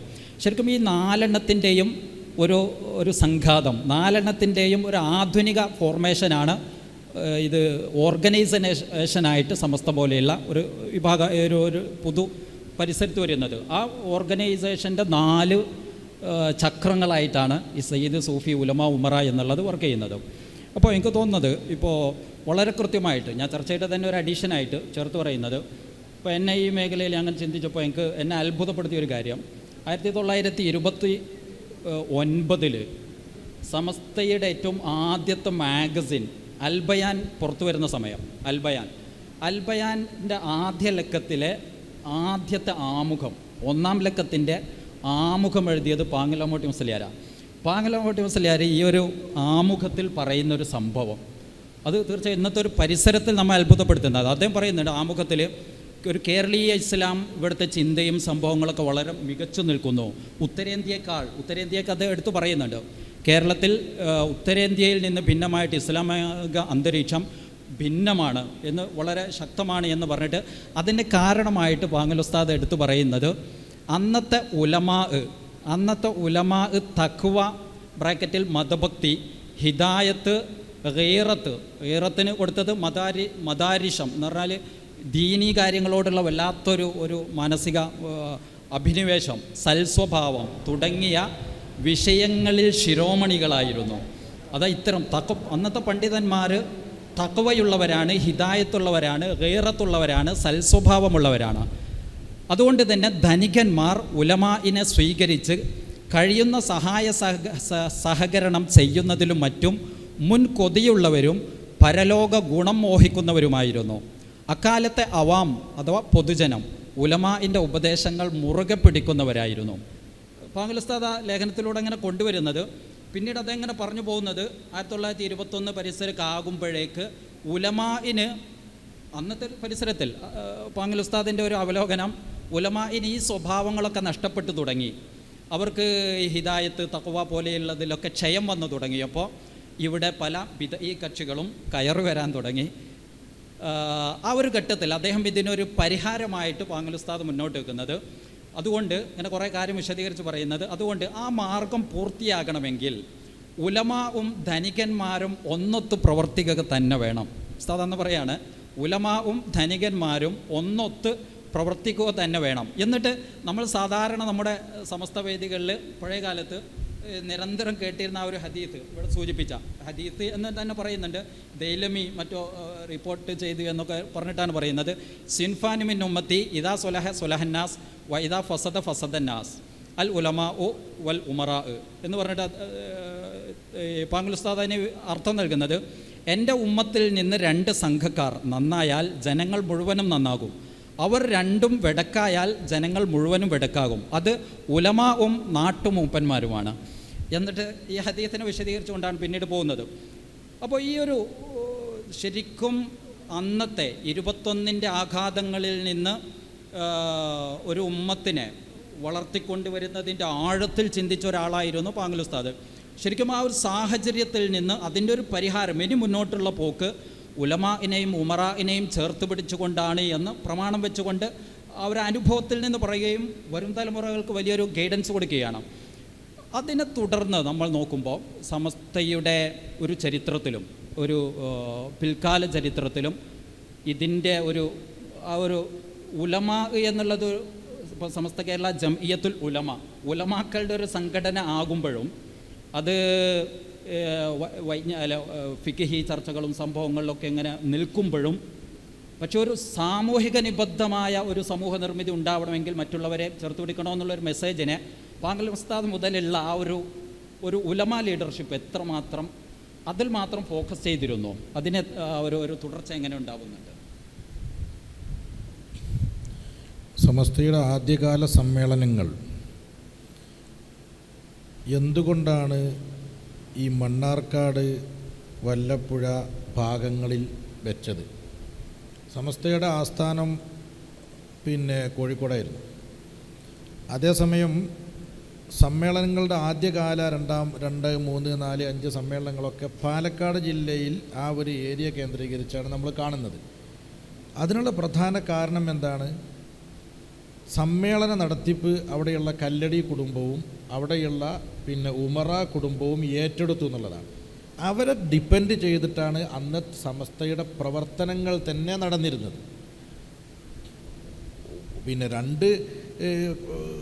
2 ഭാഗവും കൂടി കൈകാര്യം ചെയ്യാൻ പറ്റുന്ന അബ്ദുൽ ബാരി മുസ്ലിയാരെ പോലെയുള്ള കുറച്ച് ധനികന്മാരൊക്കെ ഉണ്ടായിരുന്നുവെങ്കിൽ പോലും അന്ന് ഒന്നുമില്ലാത്ത കാലത്ത് സമസ്തയുടെ സമ്മേളനങ്ങൾ വരെ സ്പോൺസർ ചെയ്തിരുന്നത് ആരായിരുന്നു? ഈ ഉമറ ആയിരുന്നു. ആ കൂട്ടിപ്പിടുത്തം അന്നുണ്ട്. പക്ഷെ അന്ന് ഇവർ നാട്ടിൽ മുത്തവല്ലിമാരെന്ന് മറ്റൊക്കെ പറയാമെന്നല്ലാതെ അവർക്കൊരു സംഘടനയും സംഘടന രൂപവും വന്നിട്ടുണ്ടായിരുന്നില്ല. അത് യഥാർത്ഥത്തിൽ SMF വന്നതിൻ്റെ ശേഷമാണ് യഥാർത്ഥത്തിൽ ഈ ഉമറ ഏറെക്കുറെയെങ്കിലും സമ്മേളിക്കാൻ കഴിയുന്ന ഒരു സംഘടനാ സംവിധാനം ഉണ്ടായത്. പിന്നീട് മുസ്ലിം ലീഗ് വന്നപ്പോൾ ആ മുസ്ലിം ലീഗിൻ്റെ നേതൃത്വത്തിലും ഈ സംഘാടനം നടന്നു എന്നുള്ളതാണ്. അപ്പോൾ അത് ചേർത്ത് പിടിക്കൽ അന്ന് മുതലേ ഉണ്ട്. കൊയപ്പത്തൊടി ഫാമിലി ഉണ്ടാകുമ്പോഴാണ് ചാലകത്ത് വളരെ ശ്രദ്ധേയനാകുന്നത്, അഥവാ നമ്മളെ ദാറുൽ ഉലൂം പോലെയുള്ള സംഭവങ്ങൾ ഉണ്ടാകുന്നത്. എന്ന് മാത്രമല്ല ബാപ്പുഹാജി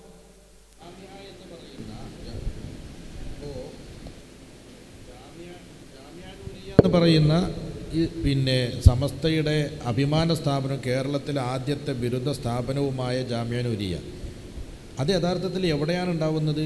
ജമാഅത്തെ ഇസ്ലാമിയുടെ സെൻറ്ററാണത്. ശാന്തപുരം മഹല്ല് ജമാഅത്തെ ഇസ്ലാമിൻ്റെ മഹല്ലാണ്.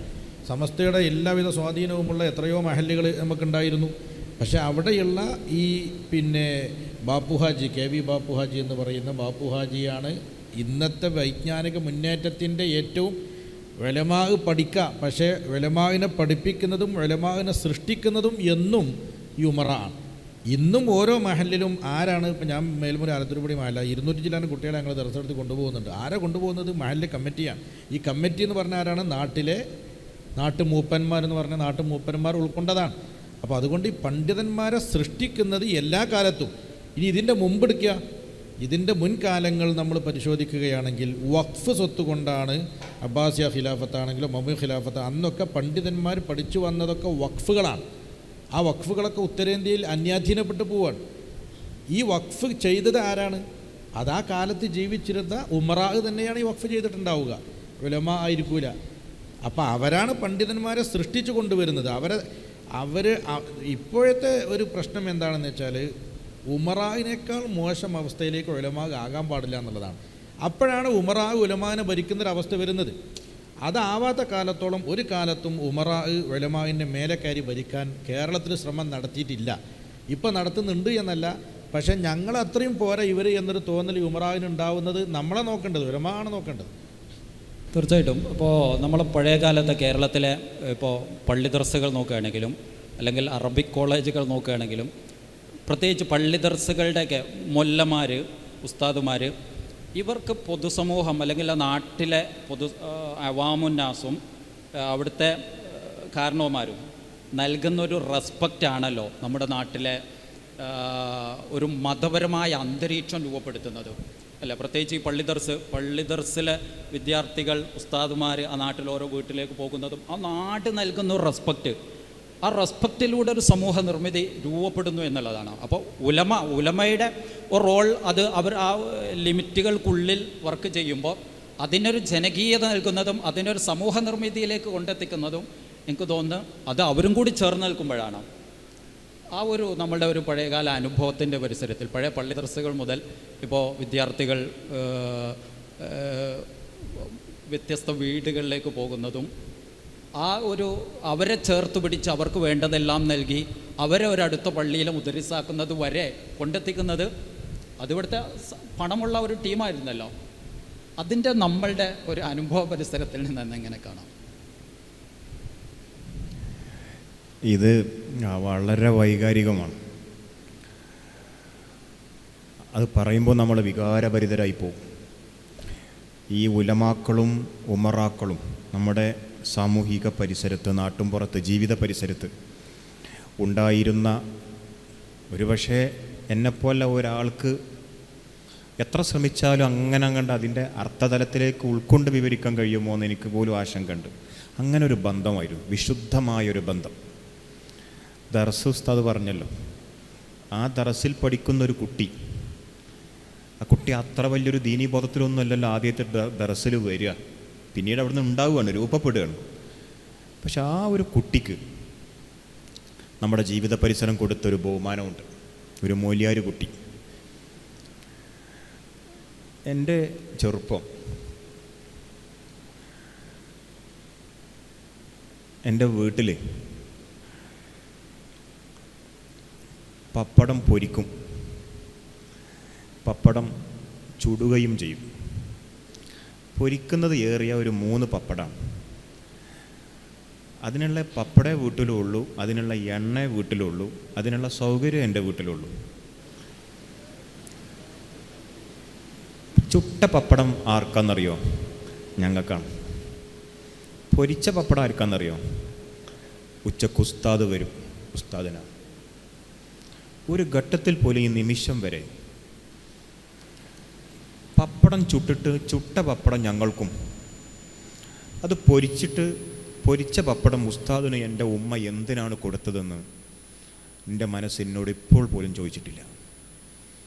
അതൊരു കടമയായി, ബാധ്യതയായി, സന്തോഷമായി ഇപ്പോഴും മനസ്സിൽ കരുതുകയാണ്. നിങ്ങൾ പറഞ്ഞതിൻ്റെ ഒരു ഉത്തരം ഞാൻ ഈ ചെറിയ സംഗതിയിൽ ഉൾപ്പെട്ടിട്ടുണ്ടാവും. അത്ര വലിയൊരു റെസ്പെക്റ്റ്, ബഹുമാനം. ഈ ആയിരക്കണക്കിന് മദ്രസകളുടെ പിന്നിലെ ചരിത്രം. ഇപ്പം കറാച്ചി ബാപ്പുജിയെക്കുറിച്ച് പറഞ്ഞു. ബാപ്പുജിക്ക് എണ്ണമറ്റ സമ്പത്തുണ്ടായിരുന്നു. പക്ഷേ ആ സമ്പത്ത് അടങ്ങിയ ഇരുമ്പ് പെട്ടിക്കുള്ളിൽ ഭദ്രമായിരുന്ന ആധാരം കൊണ്ടുപോയിട്ട് ഏൽപ്പിക്കാൻ ബാപ്പുഹാജി പണക്കട്ട പൂക്കോയത്തങ്ങളടക്കമുള്ളവരെ കണ്ടെത്തി. അതിന് അവരുടെ ജീവിതമായിരുന്നു സന്ദേശം. ഇവിടെ ഒരു ബാപ്പുട്ടി ഹാജിയുണ്ട്. ചമ്മാടും മാനിയപ്പാടത്തെ ഈ ചവപ്പ് നിലയത്തിലെ വെള്ളക്കൊട്ടാരത്തിൻ്റെ പിന്നിലെ ചരിത്രം ഈ ബാപ്പുട്ടി ഹാജിയിൽ ചെന്ന് നിൽക്കും. നമ്മുടെ വേറൊരു ബാപ്പു ഹാജി ഉണ്ട് കാളികാവിൽ. എത്രയുള്ളൂ പ്രസംഗം? ആറ്റാപ്പു ചോദിച്ചു ഞാൻ കൊടുത്തു, ആറ്റാപ്പു ചോദിച്ചു ഞാൻ കൊടുത്തു. ആർക്കും ഒന്നും മനസ്സിലായില്ല. പിന്നെ അവിടെ പോയിരുന്നു. എനിക്ക് പ്രസംഗിക്കാനൊന്നും അറിയില്ല, ഞാൻ അങ്ങനെ വലിയ പ്രസംഗം നടത്തുന്ന ആളുമല്ല.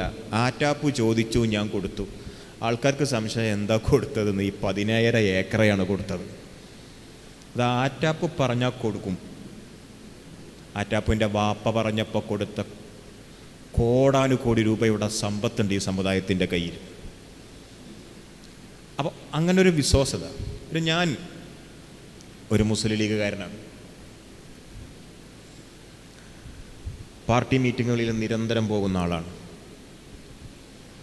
മുന്നിലിങ്ങനെ ഇരിക്കുന്ന ഈ സദസ്സുകളെ പലവട്ടം ഞാൻ കാണാറുണ്ട്. ഞാൻ രാഷ്ട്രീയം പറയല്ല.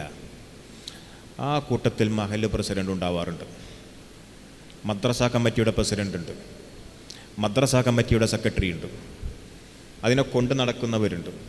വേറെ ഒരു രാഷ്ട്രീയ പാർട്ടിയുടെയും സദസ്സിൽ ഇതുണ്ടാവില്ല. ഇതിവിടെ ഉണ്ട്. ഞാൻ ചോദിക്കാം, ഏതെങ്കിലും ഒരു തെരഞ്ഞെടുപ്പിൽ ഒരു മദ്രസാധ്യാപകനെ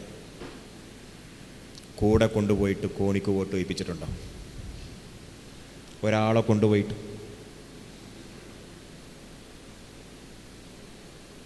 നമ്മൾ മഹല്ല് സെക്രട്ടറിയായ ഒരു മസ്ജിദിലെ ഒരു ഇമാം നല്ല ലീഗുകാരനായിരിക്കും.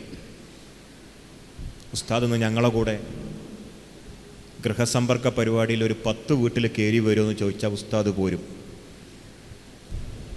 പക്ഷേ ഏതെങ്കിലും ഒരു പണ്ഡിതനെ ഏതെങ്കിലും ഒരു വീട്ടിൽ കൊണ്ടുപോയിട്ട് നമ്മൾ ഇലക്ഷൻ പ്രവർത്തനത്തിൽ പങ്കാളിയാക്കിയിട്ടുണ്ടോ? അങ്ങനെ വല്ല പണ്ഡിതന്മാരും മദ്രസാധ്യാപകരും മസ്ജിദിലെ മുദരിസുമാരും ഒരു പ്രസ്ഥാനത്തിന് വോട്ട് ചോദിക്കുമായിരുന്നുവെങ്കിൽ, അത്ര ആത്മബന്ധം ഒരു പാർട്ടിയുമായിട്ട് അവർക്കുണ്ടായിരുന്നുവെങ്കിൽ അത് മുസ്ലിം ലീഗിനോടായിരുന്നു. എന്തുകൊണ്ട് ചെയ്തില്ല? ഞാൻ അതിന് ഈ ഉത്തരമായിട്ട് പറയുന്നത്, നമുക്കറിയാമായിരുന്നു ഇവർ ആരാണെന്ന്. ഉമറാക്കൾക്ക് നല്ല ബോധ്യമുണ്ടായിരുന്നു ഇവരാരാണ്. ആ ബഹുമാനത്തിൻ്റെ, ആ പാരസ്പര്യ ബന്ധത്തിൻ്റെ ഇഴയടുപ്പമാണ് ഇപ്പോഴും ഈ നിൽക്കുന്നത്. ഇപ്പോൾ ഈ തെരഞ്ഞെടുപ്പിൽ കുറച്ച് മൂല്യന്മാരൊക്കെ ഗൃഹസമ്പർക്കത്തിൽ പോയി എന്ന് പറഞ്ഞിട്ട് നമുക്കല്ല. ഞാൻ ആ സന്ദർഭത്തിൽ കോട്ടക്കല്ലൊരു പരിപാടിയിൽ പോയിരുന്നു. ഉസ്താദ് ഒന്ന് കേൾക്കണം. സ്റ്റെപ്പിറങ്ങി കയറിയിട്ട് പോകുമ്പോൾ ഒരു കുട്ടീനോട് പറഞ്ഞു ഈ അനുഭവം. അന്ന് സുപ്രഭാതം പത്രത്തിൻ്റെ ഒരു കോപ്പി കത്തിച്ച ദിവസമാണ്. അപ്പം ഞാൻ തിരൂരങ്ങാടി മണ്ഡലം മുസ്ലിം യൂത്ത് ലീഗിൻ്റെ പ്രസിഡന്റ് റസാഖിനെ വിളിച്ചിട്ട് ചോദിച്ചു, ആരാണ് ഈ കത്തിച്ചത്? റസാഖ് എടുത്ത പാടെ എന്നോട് ചോദിച്ചു, എന്തിനാണത്? അദ്ദേഹം യൂത്ത് ലീഗിൻ്റെ ഏതെങ്കിലും ഭാരവാഹിയാണെങ്കിൽ ആ പദവിയിൽ നിന്ന് നീക്കം ചെയ്യാനാണെന്ന് ഞാൻ പറഞ്ഞു. ആ ഭാരവാഹി സ്ഥാനത്തിരുന്നു കൊണ്ട് അത് വേണ്ടത്. ഞാൻ ഈ ഇരിക്കുന്ന എൻ്റെ പ്രിയപ്പെട്ട അനുജന്മാരെ സാക്ഷി നിർത്തി ഒരു വാക്ക് പറയാൻ ആഗ്രഹിക്കുകയാണ്. ആലിമീങ്ങൾക്കെതിരെ, പണ്ഡിതന്മാർക്കെതിരെ, വിശുദ്ധ സമസ്തക്കെതിരെ 2000 യൂണിറ്റ് കമ്മിറ്റിയുണ്ട് മുസ്ലിം യൂത്ത് ലീഗിന്. അതിൻ്റെ പ്രസിഡൻറ്റും സെക്രട്ടറിയും കൂടിയുടെ എണ്ണം 4000 വരും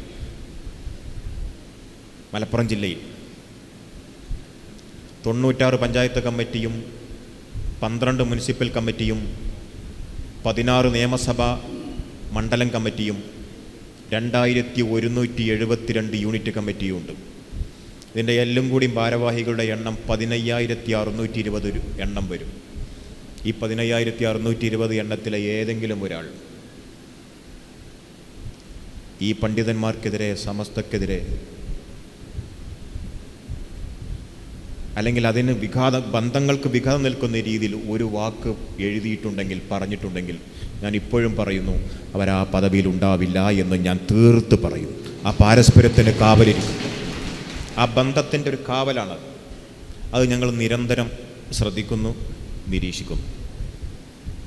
പിന്നെയാണ് കത്തിച്ചാള മനസ്സിലായത്. ആ കാര്യങ്ങളൊക്കെ നിങ്ങൾക്ക് എല്ലാവർക്കും അറിയുന്ന കാര്യം. പക്ഷേ നമ്മൾ പറയുന്നത്, എത്ര തെരഞ്ഞെടുപ്പിൽ കിതച്ചു, എത്ര തെരഞ്ഞെടുപ്പിൽ പ്രയാസപ്പെട്ടു, എത്ര വലിയ പ്രയാസങ്ങൾ അനുഭവിച്ചു. ആ ഘട്ടത്തിൽ പോലും ഇങ്ങനെ ഈ ഉലമാക്കളെ കൊണ്ടുപോയി. കാരണം ആ ഉലമാക്കൾ 2 വീട്ടിൽ കയറിയാൽ മതി, അവർ വോട്ട് ചെയ്യും. അവർ പറഞ്ഞാൽ കേൾക്കുന്നതാണ് ഞങ്ങളുടെയൊക്കെ ജീവിത പരിസരം. അങ്ങനെ ഒരു വിശുദ്ധ വിചാരത്തിൽ ഉണ്ടായി വന്നതാണിത്. കേരളത്തിലെ മുസ്ലിം ഉമ്മത്ത് തെരഞ്ഞെടുപ്പിലൂടെയോ അല്ലെങ്കിൽ സ്ഥാനാരോഹണത്തിലൂടെയോ അല്ല അവരെ നേതാവിനെ കണ്ടെത്തിയത്. ബാഫയ്ക്ക് തങ്ങൾക്ക് ശേഷം അവർ പൂക്കോയ തങ്ങളിലേക്ക് വിരൽ ചൂണ്ടി, അതാണ് നേതാവ് എന്ന് പറഞ്ഞു. പൂക്കോയ തങ്ങൾ വഫാത്തായപ്പോൾ അവർ പറഞ്ഞു, ഇതാ ഞങ്ങളുടെ നേതാവ് എന്ന്. ഞാൻ ഇപ്പോഴും ഉസ്താദിനോട് പറയുന്നു, സാദിഖലി ശിഹാബ് തങ്ങളുടെ അടുത്ത് പാണക്കാട്ട് ഇപ്പോഴും ഞാൻ ചെല്ലുമ്പോൾ ആ തിരക്കുകൾക്കിടയിൽ നിന്ന് തങ്ങൾ ചോദിക്കാറുണ്ട്, വിശേഷിച്ചെന്തെങ്കിലും ഉണ്ടോ, നീ ചായ കുടിച്ചോ എന്ന്. ഇതെന്നോട് മാത്രം ചോദിക്കുന്നൊരു ചോദ്യമല്ല, അത് ബാപ്പാനിൽ നിന്ന് പകർന്നു കിട്ടിയ ഒരു വിചാരമാണ്. ഉലമ ഉമറ ബന്ധത്തിൻ്റെ പാരസ്പര്യത്തിൻ്റെ ഒരു സൗന്ദര്യമാണ് ആ നിറഞ്ഞു കാണുന്നത്. ഇപ്പോൾ ഈ ഉമറ പക്ഷത്തു നിന്നും ഇപ്പോൾ വിവിധ കാലങ്ങളിലൂടെ അതത് കാലങ്ങളിലെ ഉലമാക്കൾക്ക് കിട്ടിയിരുന്ന റെസ്പെക്റ്റിൻ്റെ ഒരു ചരിത്ര പരിസരമാണ് ഇപ്പോൾ ഷെരീഫ് സാഹിബ് സൂചിപ്പിച്ചത്. അപ്പോൾ നമുക്ക് ചരിത്രമായിട്ട് നമ്മൾ നോക്കുമ്പോൾ ഓരോ കാലഘട്ടത്തിലും അതത് കാലഘട്ടങ്ങളിലെ ഉലമാക്കളും അന്നത്തെ ഒരു സോഷ്യൽ പരിസരത്തെക്കുറിച്ച് കൃത്യമായ ബോധ്യമുള്ളവരും അന്നത്തെ രാഷ്ട്രീയത്തെക്കുറിച്ച് കൃത്യമായ ബോധ്യമുള്ളവരായിരുന്നു. അതിനനുസരിച്ച് അവരങ്ങോട്ടും വേണ്ടതുപോലെയുള്ള ഒരു പ്രതികരണം ഉണ്ടായിരുന്നു എന്ന് മനസ്സിലാക്കാൻ പറ്റും. ഇപ്പോൾ നമ്മൾ തന്നെ നോക്കുമ്പോൾ, ഇപ്പോൾ പാങ്ങൽ ഉസ്താദിനെ നോക്കുമ്പോൾ സർവ്വേന്ത്യാ ലീഗിൽ അദ്ദേഹം അതിനോട് ചേർന്ന് പ്രവർത്തിച്ചതിന് ചരിത്രത്തിൽ നമുക്ക് തെളിവുകൾ കാണാൻ പറ്റും. 1937 സർവ്വേന്ത്യാ ലീഗിൻ്റെ തലശ്ശേരിയിൽ കമ്മിറ്റി രൂപീകരിക്കുമ്പോൾ ഇപ്പോൾ ചിലയിടത്ത് വായിക്കാൻ സാധിച്ചു, അവിടുത്തെ മെയിൻ കമ്മിറ്റിക്കപ്പുറം 40ഓളം കൗൺസിൽ മെമ്പേഴ്സോ മറ്റോ ഉണ്ടാക്കിയപ്പോൾ അതിലൊരാൾ പാങ്ങൽ അമ്മൂട്ടി മുസ്ലിയാരായിരുന്നു. അപ്പോൾ ഒരേ ഘട്ടത്തിൽ ഇപ്പോൾ വളരെ ആദർശപരമായിട്ട് ശക്തമായി പോരാടുന്ന ഇവിടുത്തെ പല സലഫി മൗലവിമാരും ഒരു പക്ഷത്തുണ്ടാക്കുമ്പോഴും മതപരമായിട്ട് ആദർശപരമായിട്ട് ശക്തമായ പോരാട്ടം നടത്തുമ്പോഴും ഇവിടുത്തെ പൊതുകാര്യങ്ങൾക്ക് വേണ്ടി ചേർന്ന് നിൽക്കണമെന്നുള്ളൊരു മെസ്സേജ് തൻ്റെ ജീവിതത്തിലൂടെ പാങ്ങൽ ഉസ്താദ് തന്നെ നൽകുന്നുണ്ട്. അവിടെ നിന്നിട്ട് നമ്മൾ നോക്കുമ്പോൾ ഇപ്പോൾ നമ്മുടെ വാളക്കുളം അബ്ദുൽ ബാരി ഉസ്താദ് കമ്മ്യൂണിസ്റ്റ് വിരുദ്ധമായിട്ടുള്ള പല ഇടപെടലുകൾ നടത്തിയതായിട്ട് നമ്മൾ ചരിത്രത്തിൽ കാണാൻ പറ്റും. നമ്മുടെ പറവണ്ണ മൊയ്തീൻകുട്ടി മുസ്ലിയാർ അദ്ദേഹം 1957 മരിക്കുമ്പോൾ വരെ അത് സമസ്തയുടെ പ്രസിഡൻറ്റ് സെക്രട്ടറി ഒക്കെ ആയിട്ട് വർക്ക് ചെയ്യുമ്പോൾ പോലും മുസ്ലിം ലീഗിൻ്റെ പ്രധാനപ്പെട്ട വേദികളിൽ സജീവമായിട്ട് പങ്കെടുത്തിരുന്നു എന്ന് നമ്മുടെ സംസ്ഥയുടെ തന്നെ 1961 പുറത്തു വന്ന സോനീറിലൊക്കെ കൃത്യമായിട്ട് പറയുന്നുണ്ട്. മരിച്ചതിൻ്റെ 4 വർഷം ശേഷം വരുന്ന സോനീറിലാണ് കൃത്യമായിട്ട് പറയുന്നുണ്ട്. മാത്രമല്ല അവിടെ നിന്ന് ഇങ്ങോട്ട് നമ്മൾ നോക്കുമ്പോൾ കണ്യത്ത് ഉസ്താദാണെങ്കിലും നമ്മുടെ ഷംസുൽമയാണെങ്കിലും ചെറുശ്ശേരി ഉസ്താദാണെങ്കിലും ഒക്കെ സമസ്തയുടെ പ്രധാനപ്പെട്ട പോസ്റ്റിലിരുന്ന പ്രധാനപ്പെട്ട വ്യക്തികളൊക്കെ ഇവിടുത്തെ ഒരു സോഷ്യൽ പരിസരങ്ങളോട് കൃത്യമായിട്ട് ബോധമുള്ളവരാകുകയും ഒരു സമൂഹ നിർമ്മിതി ഇവിടുത്തെ രാഷ്ട്രീയ പരിസരങ്ങളൊക്കെ കൃത്യമായിട്ട് തിരിച്ചറിഞ്ഞിട്ട് അതിനു വേണ്ടി ഇറങ്ങിത്തിരിച്ച ഉമറാക്കളോട് ഒരു അനുഭാവപൂർവമുള്ള നിലപാടുകളും അതിനനുസരിച്ചുള്ള ഒരു പിന്തുണയും ജീവിതം കൊണ്ട് കാണിച്ച ഒരു ട്രഡീഷൻ നമുക്ക് ചരിത്രത്തിൽ കാണാൻ സാധിക്കുന്നുണ്ട്. അതിൻ്റെ ഒരു തുടർച്ച അതിലപ്പുറത്തേക്ക് വിപുലമായിട്ട് നമുക്ക് എവിടെയൊക്കെ കാണാൻ സാധിക്കുന്നുണ്ട്.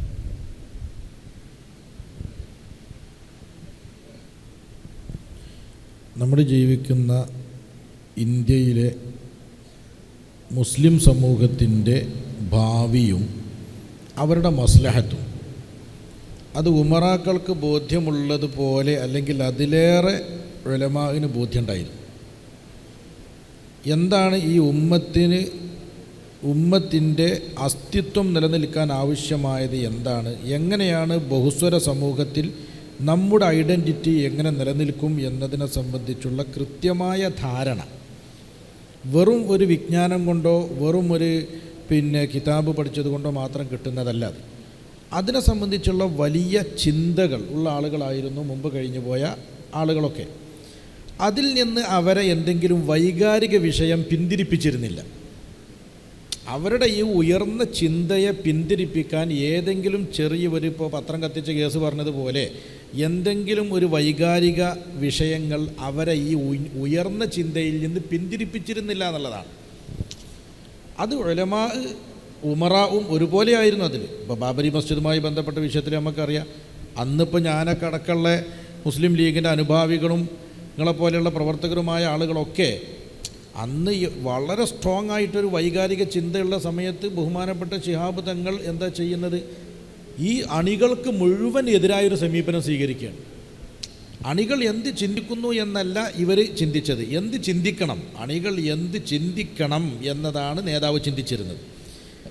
ഇപ്പോൾ നാം അനുഭവിക്കുന്ന ഒരു നേതൃരംഗത്ത് അനുഭവിക്കുന്ന ഒരു ദുര്യോഗം എന്ന് പറയുന്നത് അണികളാൽ നിയന്ത്രിക്കപ്പെടുന്ന നേതാവിൻ്റെ അണികളാണെന്ന് ഈ അണികൾ പറയുകയാണ്. പറഞ്ഞാൽ മനസ്സിലാക്കി, അണികളാൽ നിയന്ത്രിക്കപ്പെടുന്ന നേതാവ്, ആ നേതാവ് പറയുന്നത് പിന്നെ നേതാവിൻ്റെ വാക്കായിട്ട് എടുക്കുക, ഇത് ഇവിടുന്ന് പഠിപ്പിച്ചു കൊടുത്തിട്ട് അടുത്ത് പറയാം. അങ്ങനത്തെ ഒരു സാഹചര്യം ഉണ്ടായിരുന്നില്ല. അവർ ഉയർന്ന ചിന്ത. അതുകൊണ്ട് തന്നെ അഹ്ലുസുന്നത്ത് വൽ ജമാഅത്തിൻ്റെ ആശയങ്ങളിലും ആദർശങ്ങളിലും ഉറച്ചു നിൽക്കുന്ന ഘട്ടത്തിൽ തന്നെയും സമൂഹം എന്ന നിലക്ക് നമ്മുടെ അസ്തിത്വത്തിന് എങ്ങനെയാണ് നാം ഒന്നിച്ചു കൂടേണ്ടത് എന്ന ചിന്ത മുമ്പുള്ള പണ്ഡിതന്മാർക്കുണ്ടായിരുന്നു. ഞാനതിന് ചെറിയൊരു ഉദാഹരണം പറയാം. ബഹുമാനപ്പെട്ട കണ്ണിയത്ത് ഉസ്താദിൻ്റെ ജീവിതത്തിൽ ഉള്ളൊരനുഭവം പറയുന്നത് കേട്ടതാണ്. ഞാൻ അനുഭവസ്ഥനല്ല, പ്രസംഗത്തിൽ കേട്ടതാണ്. മടത്തിൽ മുഹമ്മദ് ഹാജി എന്ന് പറയുന്നൊരു സ്ഥാനാർത്ഥിയായിരുന്നു സീതി ഹാജിക്കെതിരെ മത്സരിച്ചിരുന്നത്. എവിടെ? കൊണ്ടോട്ടിയിൽ. അപ്പോൾ ഈ മടത്തിൽ മുഹമ്മദ് ഹാജി സുന്നിയാണ്, ഒക്കെയാണ്. സീതി ഹാജി മുജാഹിദാണ്, നമുക്കെല്ലാവർക്കും അറിയുന്നതാണ്. സീതി ഹാജി തലേ ദിവസം കണ്ണിയത്ത് ഉസ്താദിൻ്റെ അടുക്കിലേക്ക് പോയി, ഞാനാണ് ഇവിടെ മത്സരിക്കുന്നത്, ഉസ്താദ് ദ്വാരക്കണം എന്ന് പറഞ്ഞു. ഇന്നും അങ്ങനെയുള്ളൂ. ഇപ്പോൾ ഞാൻ എൻ്റെ ഒരു അനുഭവം പറയാം. നമ്മളെ പി കെ ബഷീർ സാഹിബിനെ ഒരിക്കൽ ജാമ്യ സമ്മേളനത്തിന് വിളിക്കാൻ നമ്മൾ മറന്നു. പിന്നെ എന്നെ കണ്ടപ്പോൾ മൂപ്പർ ഭയങ്കര ദേഷ്യപ്പെട്ടു. അഹമ്മദ് ഫൈസൽ നിന്നെ വിളിച്ചതിന് ഇപ്പം നിങ്ങൾക്ക് ഞാൻ മുജാഹിദായി, അന്നൊക്കെ ഞാൻ സുല്ലിയേറ്റു എന്നൊക്കെ പറഞ്ഞിട്ട് ഭയങ്കരമായിട്ട് ദേഷ്യപ്പെട്ടു മൂപ്പർ. എന്ന് വെച്ചാൽ അവരെ സംബന്ധിച്ച് ഈ ഉമ്മത്ത് എന്ന ചിന്തയിൽ അവർ അതിൻ്റെ അപ്പുറം ചിന്തിക്കുന്നില്ല. ഓരോ വ്യക്തി ജീവിതത്തിൽ പലതുണ്ടായിരിക്കും, പക്ഷേ ഈ ഉമ്മത്ത് എന്ന ചിന്തയിൽ അവർ ഒറ്റക്കെട്ടാണ്. അപ്പോൾ കണ്ണിയത്ത് ഉസ്താദ് സീതി ഹാജിക്ക് വേണ്ടി ദ്വാരുന്നു. പിറ്റേ ദിവസമാണ് മഠത്തിൽ മുഹമ്മദ് ഹാജി ചെല്ലുന്നത്, ഞാനാണ് ഇവിടെ സ്ഥാനാർത്ഥി, എനിക്ക് വേണ്ടി ദ്വാ ചെയ്യണമെന്ന് പറഞ്ഞിട്ട്. അപ്പോൾ പറഞ്ഞു, സീതി ഹാജിയുടെ വന്നീനു, പാണക്കാട്ടിൽ നിന്ന് നിർത്തിയ സ്ഥാനാർത്ഥിയാണ്, ഞാൻ മൂപ്പര് ജയിക്കാൻ ദ്വാരന്നിക്കണ്, നിങ്ങൾ ജയിക്കാൻ ഞാൻ ദ്വാരക്കൂലാറ്. അത് കണ്ണിയത്ത് ഉസ്താദിന് പറയാം, കാരണം എന്താ, ദ്വാരന്ന ജയിക്കും എന്നുള്ളതാണ്. അപ്പോൾ രണ്ടാൾക്കൂടി ജയിക്കാൻ ദ്വാരക്കാൻ പറ്റില്ല. അതേ സമയത്ത് അത് ദ്വാരന്നാൽ അത് ഉത്തരം റെഡിയാണ്. അപ്പോൾ കണ്ണിയത്ത് ഉസ്താദ് ഒരാൾക്ക് ദ്വാരത്തോട് ജന്തുവിൽ മറ്റേക്ക് ദ്വാരക്കാൻ പറ്റില്ല, കാരണം രണ്ടാൾ കൂടി ഒരിക്കലും ജയിക്കുക എന്നുള്ള സാധ്യത ഉണ്ടാവില്ല. അപ്പോൾ പറഞ്ഞു, ഞാൻ മൂപ്പർക്ക് വേണ്ടി ദ്വാരന്ന.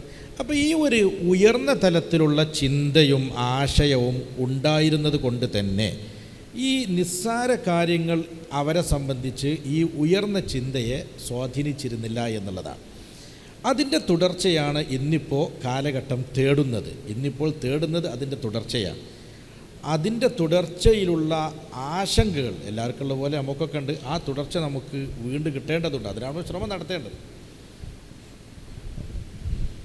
ഇപ്പോൾ നമ്മൾ നേരത്തെ പറഞ്ഞൊരു കാര്യം, ഇപ്പോൾ കേരളത്തിൻ്റെ നമ്മൾ ഇന്നത്തെ ഒരു അവസ്ഥക്ക് ഏറ്റവും പ്രധാനപ്പെട്ട ഒരു നിമിത്തമായിട്ട് വർത്തിച്ചിട്ടുള്ളത് ഇപ്പോൾ മതപരമായിട്ടുള്ള ഒരു പക്ക നേതൃത്വത്തിൻ്റെ ഒരു ട്രഡീഷൻ നമുക്കുണ്ട്.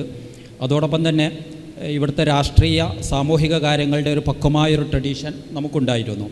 ഇത് രണ്ടിനെയും ചേർത്ത് നിർത്തുന്ന ഒരു കുട, ഒരു അംബ്രല, ഒരു പ്ലാറ്റ്ഫോം നമുക്കുണ്ടായിരുന്നു. ഇപ്പോൾ ബാഫക്കി തങ്ങളെ നമ്മൾ അവിടെയാണ് കാണുന്നത്. ബാഫക്കി തങ്ങൾ ഒരുപാട് കിതാബ് ഓതിയിട്ടൊന്നുമില്ല, പക്ഷേ അദ്ദേഹത്തെ പോലെ ഒരു സൂഫി ആത്മീയ മേഖലയിൽ ഔന്നത്യമുള്ള ഒരാളെ നമ്മൾ ആ കാലഘട്ടത്തിൽ കാണുന്നില്ല. അതോടൊപ്പം പക്വമായ രാഷ്ട്രീയ നിലപാടെടുക്കാനുള്ളൊരു ഇതുണ്ടായിരുന്നു. അതോടൊപ്പം ആ പണ്ഡിതന്മാർക്ക് ലീഡർഷിപ്പ് കൊടുക്കുന്നതിലും അദ്ദേഹത്തിൻ്റെ ആ ഒരു നേതൃത്വം ഉണ്ടായിരുന്നു. നമുക്കറിയാം, ഇപ്പോൾ പട്ടിക്കാട് സ്ഥാപനം ജാമിയ നൂരിയയുടെ ഒരു പക്ഷേ ഏറ്റവും ആദ്യത്തെ മീറ്റിംഗ് നടക്കുന്നത് കോഴിക്കോട്ടെ തങ്ങളുടെ ഓഫീസിൽ വെച്ചാണ്. അതേപോലെ തന്നെ നമ്മുടെ ഫറൂഖ് കോളേജ് സ്ഥാപിക്കാനുള്ള ഏറ്റവും ആദ്യത്തെ മീറ്റിംഗ് നടക്കുന്നതും അതേ ഓഫീസിൽ വെച്ച് തന്നെയാണ്. അപ്പോൾ മതപരമായിട്ടും എന്നാൽ സമൂഹ നിർമ്മിതിക്കും ഒരേപോലെ സർവാംഗീകൃതമായൊരു ലീഡർഷിപ്പ്, അത് ഒരു കേരളത്തിൽ മാത്രം നമ്മൾ കാണുന്ന എന്നാൽ ഉത്തരേന്ത്യ വ്യതിരിക്തമാക്കുന്ന ഒരു പ്രധാനപ്പെട്ട ഒരു ഘടകമാണ്. അതിൻ്റെ ഒരു കണ്ടിന്യൂറ്റിയും നമ്മൾ പാണക്കാട് സയ്യിദ്സിലൂടെ നമുക്ക് കാണാൻ സാധിച്ചു. അതിൻ്റെ ഒരു തുടർച്ച ഇന്നും ആ ഒരു തലത്തിൽ രണ്ടും രണ്ട് തലമാണ്. ഒന്ന് മതപരമായിട്ട് ലീഡർഷിപ്പ് അതിൻ്റെ 100% ഒരു തലത്തിൽ നിൽക്കുന്നു. മറ്റേത് മതപരമായിട്ടുള്ള ലീഡർഷിപ്പിൽ രാഷ്ട്രീയമായിട്ടുള്ള ലീഡർഷിപ്പിൽ അത് സെപ്പറേറ്റായിട്ട് വേറിട്ട് നിൽക്കുന്നു. രണ്ടിനും രണ്ട് വഴികളുണ്ട്. എന്നാൽ രണ്ടിൻ്റെയും വിവിധ ഭാഗങ്ങളിലെ പ്രവർത്തനത്തിൻ്റെ ലക്ഷ്യം, ആത്യന്തികമായ ലക്ഷ്യം എന്ന് പറയുന്നത് ഒന്നായി വരുന്നു പല മേഖലകളിലും. അതിൻ്റെ ഒരു പൊതു ലീഡർഷിപ്പ് ഉണ്ടാകുന്നു. ഈ ഒരു പൊതു ലീഡർഷിപ്പ് അതിൻ്റെ ഒരു സർവൈവൽ, അതിൻ്റെ ഒരു നിലനിൽപ്പ് കേരളത്തിലെ പഴയകാല പണ്ഡിതന്മാരൊക്കെ അതിനെ എത്രമാത്രം ഒരു പ്രാധാന്യത്തോടെ കണ്ടിരുന്നു എന്നുള്ളത്.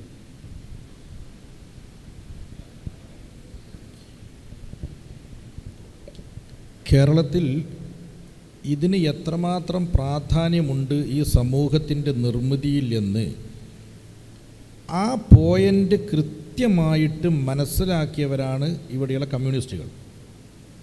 നമ്മുടെ പണ്ഡിതന്മാർ മുമ്പ് പറയുകയും മനസ്സിലാക്കുകയും പ്രാവർത്തികമാക്കുകയും ചെയ്തു. എന്ത് കേസുണ്ടെങ്കിലും, ഇപ്പോൾ സമസ്തയുടെ വിഷയമാണെങ്കിലും മഹലിൻ്റെ വിഷയമാണെങ്കിലും കുടുംബ വിഷയമാണെങ്കിലും എന്താണെങ്കിലും ശരി, പാണക്കാട്ട് വെക്കുക എന്ന് പറയുന്ന ആ ഒരു സർവാംഗീകാരം അത് നമ്മുടെ മുമ്പ് കഴിഞ്ഞു പോയ സമസ്ത കേരള ജമിയത്തുൽ ഉലമയുടെ നേതാക്കന്മാർ, ഇന്നുള്ള നേതാക്കന്മാർ, നമ്മൾ ആരും പിന്നെ പറയുകയല്ല, മുമ്പുള്ള നേതാക്കന്മാരും ഇപ്പോഴുള്ള നേതാക്കന്മാരും, അവരൊക്കെ പിന്നെ പാണക്കാട് എന്നത് അന്തിമമായി ഈ സമൂഹത്തിൻ്റെ കാര്യങ്ങൾ തീർപ്പ് കൽപ്പിക്കാനുള്ള ഇടമായി കണ്ടിരുന്നു.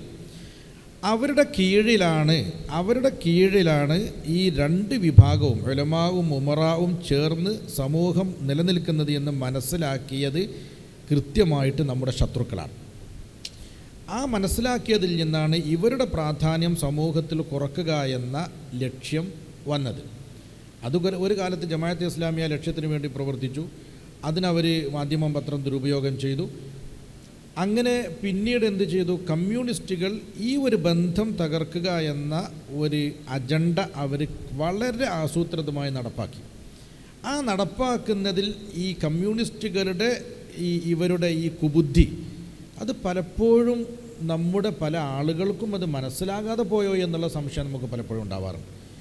കാരണം ഇത് പിന്നെ നമ്മെ സംബന്ധിച്ച് ഒരു ഭരണകൂടത്തോട് സഹകരിക്കുന്ന വിഷയമോ ഭരണകൂടത്തോട് എന്തെങ്കിലും ചോദിക്കുന്ന വിഷയമോ അല്ല ഇവിടെയുള്ളത് ഈ കമ്മ്യൂണിറ്റിയുടെ അസ്തിത്വം നിലനിൽക്കുന്ന അതിൻ്റെ ആണിക്കല്ല് അത് ഇളക്കാൻ എന്താണ് വേണ്ടത് എന്ന് കുറേ കാലമായിട്ട് ഇവർ ആലോചിച്ചു കൊണ്ടിരിക്കുകയും ആ തരത്തിലേക്ക് പാണക്കാട് കുടുംബത്തിൻ്റെ പ്രാധാന്യം സമൂഹത്തിൽ ഇല്ലാതെയാക്കിയാൽ, അല്ലെങ്കിൽ സമസ്ത കേരള ജമിയത്തുൽ ഉലമയും ഉമറാഇൻ്റെ ഒരു ഏറെക്കുറെ കൂട്ടായ്മ എന്ന് നമ്മൾ പറയുന്ന, മുഴുവനെന്നല്ല ഒരു ഏറെക്കുറെ കൂട്ടായ്മയായിട്ടുള്ള മുസ്ലിം ലീഗും തമ്മിൽ രണ്ട് ചേരിയിലൂടെ പോകുന്നൊരവസ്ഥ വരികയാണെങ്കിൽ അതിനിടയിൽ എന്ത് ചെയ്യുക, മുസ്ലിങ്ങളെ മതപരമായിട്ട് അവരുടെ ലക്ഷ്യം തന്നെ അതാണല്ലോ, മതവിഷയങ്ങൾ പറഞ്ഞ് മുസ്ലിങ്ങളെ ആകർഷിക്കുകയും പിന്നീട് കാലക്രമേണ നിരീശ്വരവാദികളാക്കി അവരെ മാറ്റുകയും ചെയ്യുക എന്നുള്ള ഒരു ആദ്യം മുതലെയുള്ള വല്ല സിദ്ധാന്തം, ആ സിദ്ധാന്തത്തിൻ്റെ തടസ്സമായി നിൽക്കുന്ന ഈ ഒരു ശക്തിയെ ഇല്ലാതെയാക്കുക എന്നുള്ളതായിരുന്നു അവരുടെ ലക്ഷ്യം.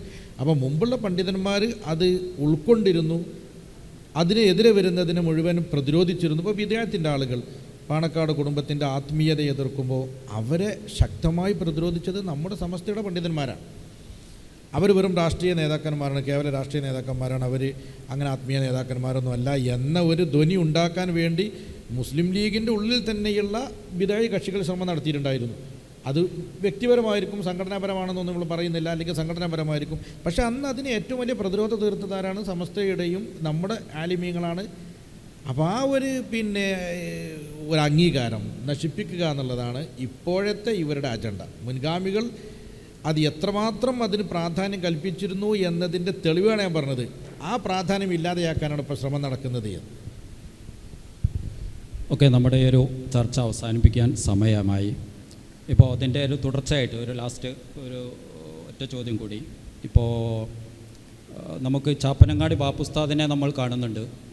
അവരും മുസ്ലിം ലീഗിൻ്റെ പ്ലാറ്റ്ഫോമുമായിട്ടുള്ളൊരു അഭേദ്യമായൊരു ബന്ധം, അതോടൊപ്പം തന്നെ CH മുഹമ്മദ് കോയ സാഹിബുമായിട്ടുണ്ടായിരുന്ന അദ്ദേഹത്തിൻ്റെ ഒരു ആത്മീയ കണക്ഷൻ, അതേപോലെ തന്നെ നമുക്ക് അത്തിപ്പറ്റ ഉസ്താദിനെ പോലെയുള്ള ആളുകളെ നമ്മൾ കാണുന്നു.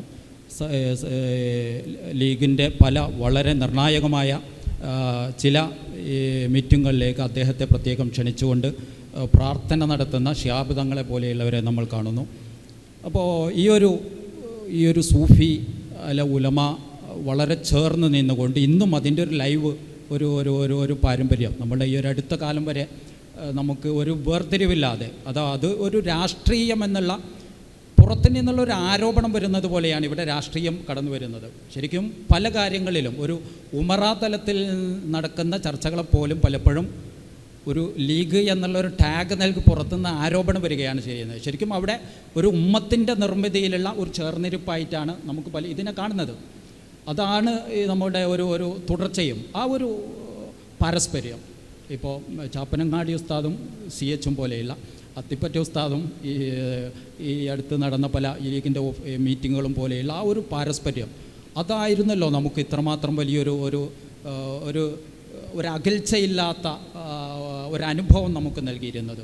അതിൻ്റെ ഒരു ജാഗ്രത എത്രമാത്രം ഇരുപക്ഷത്തു നിന്നും ഉണ്ടാകുന്നുണ്ട് എന്നുള്ള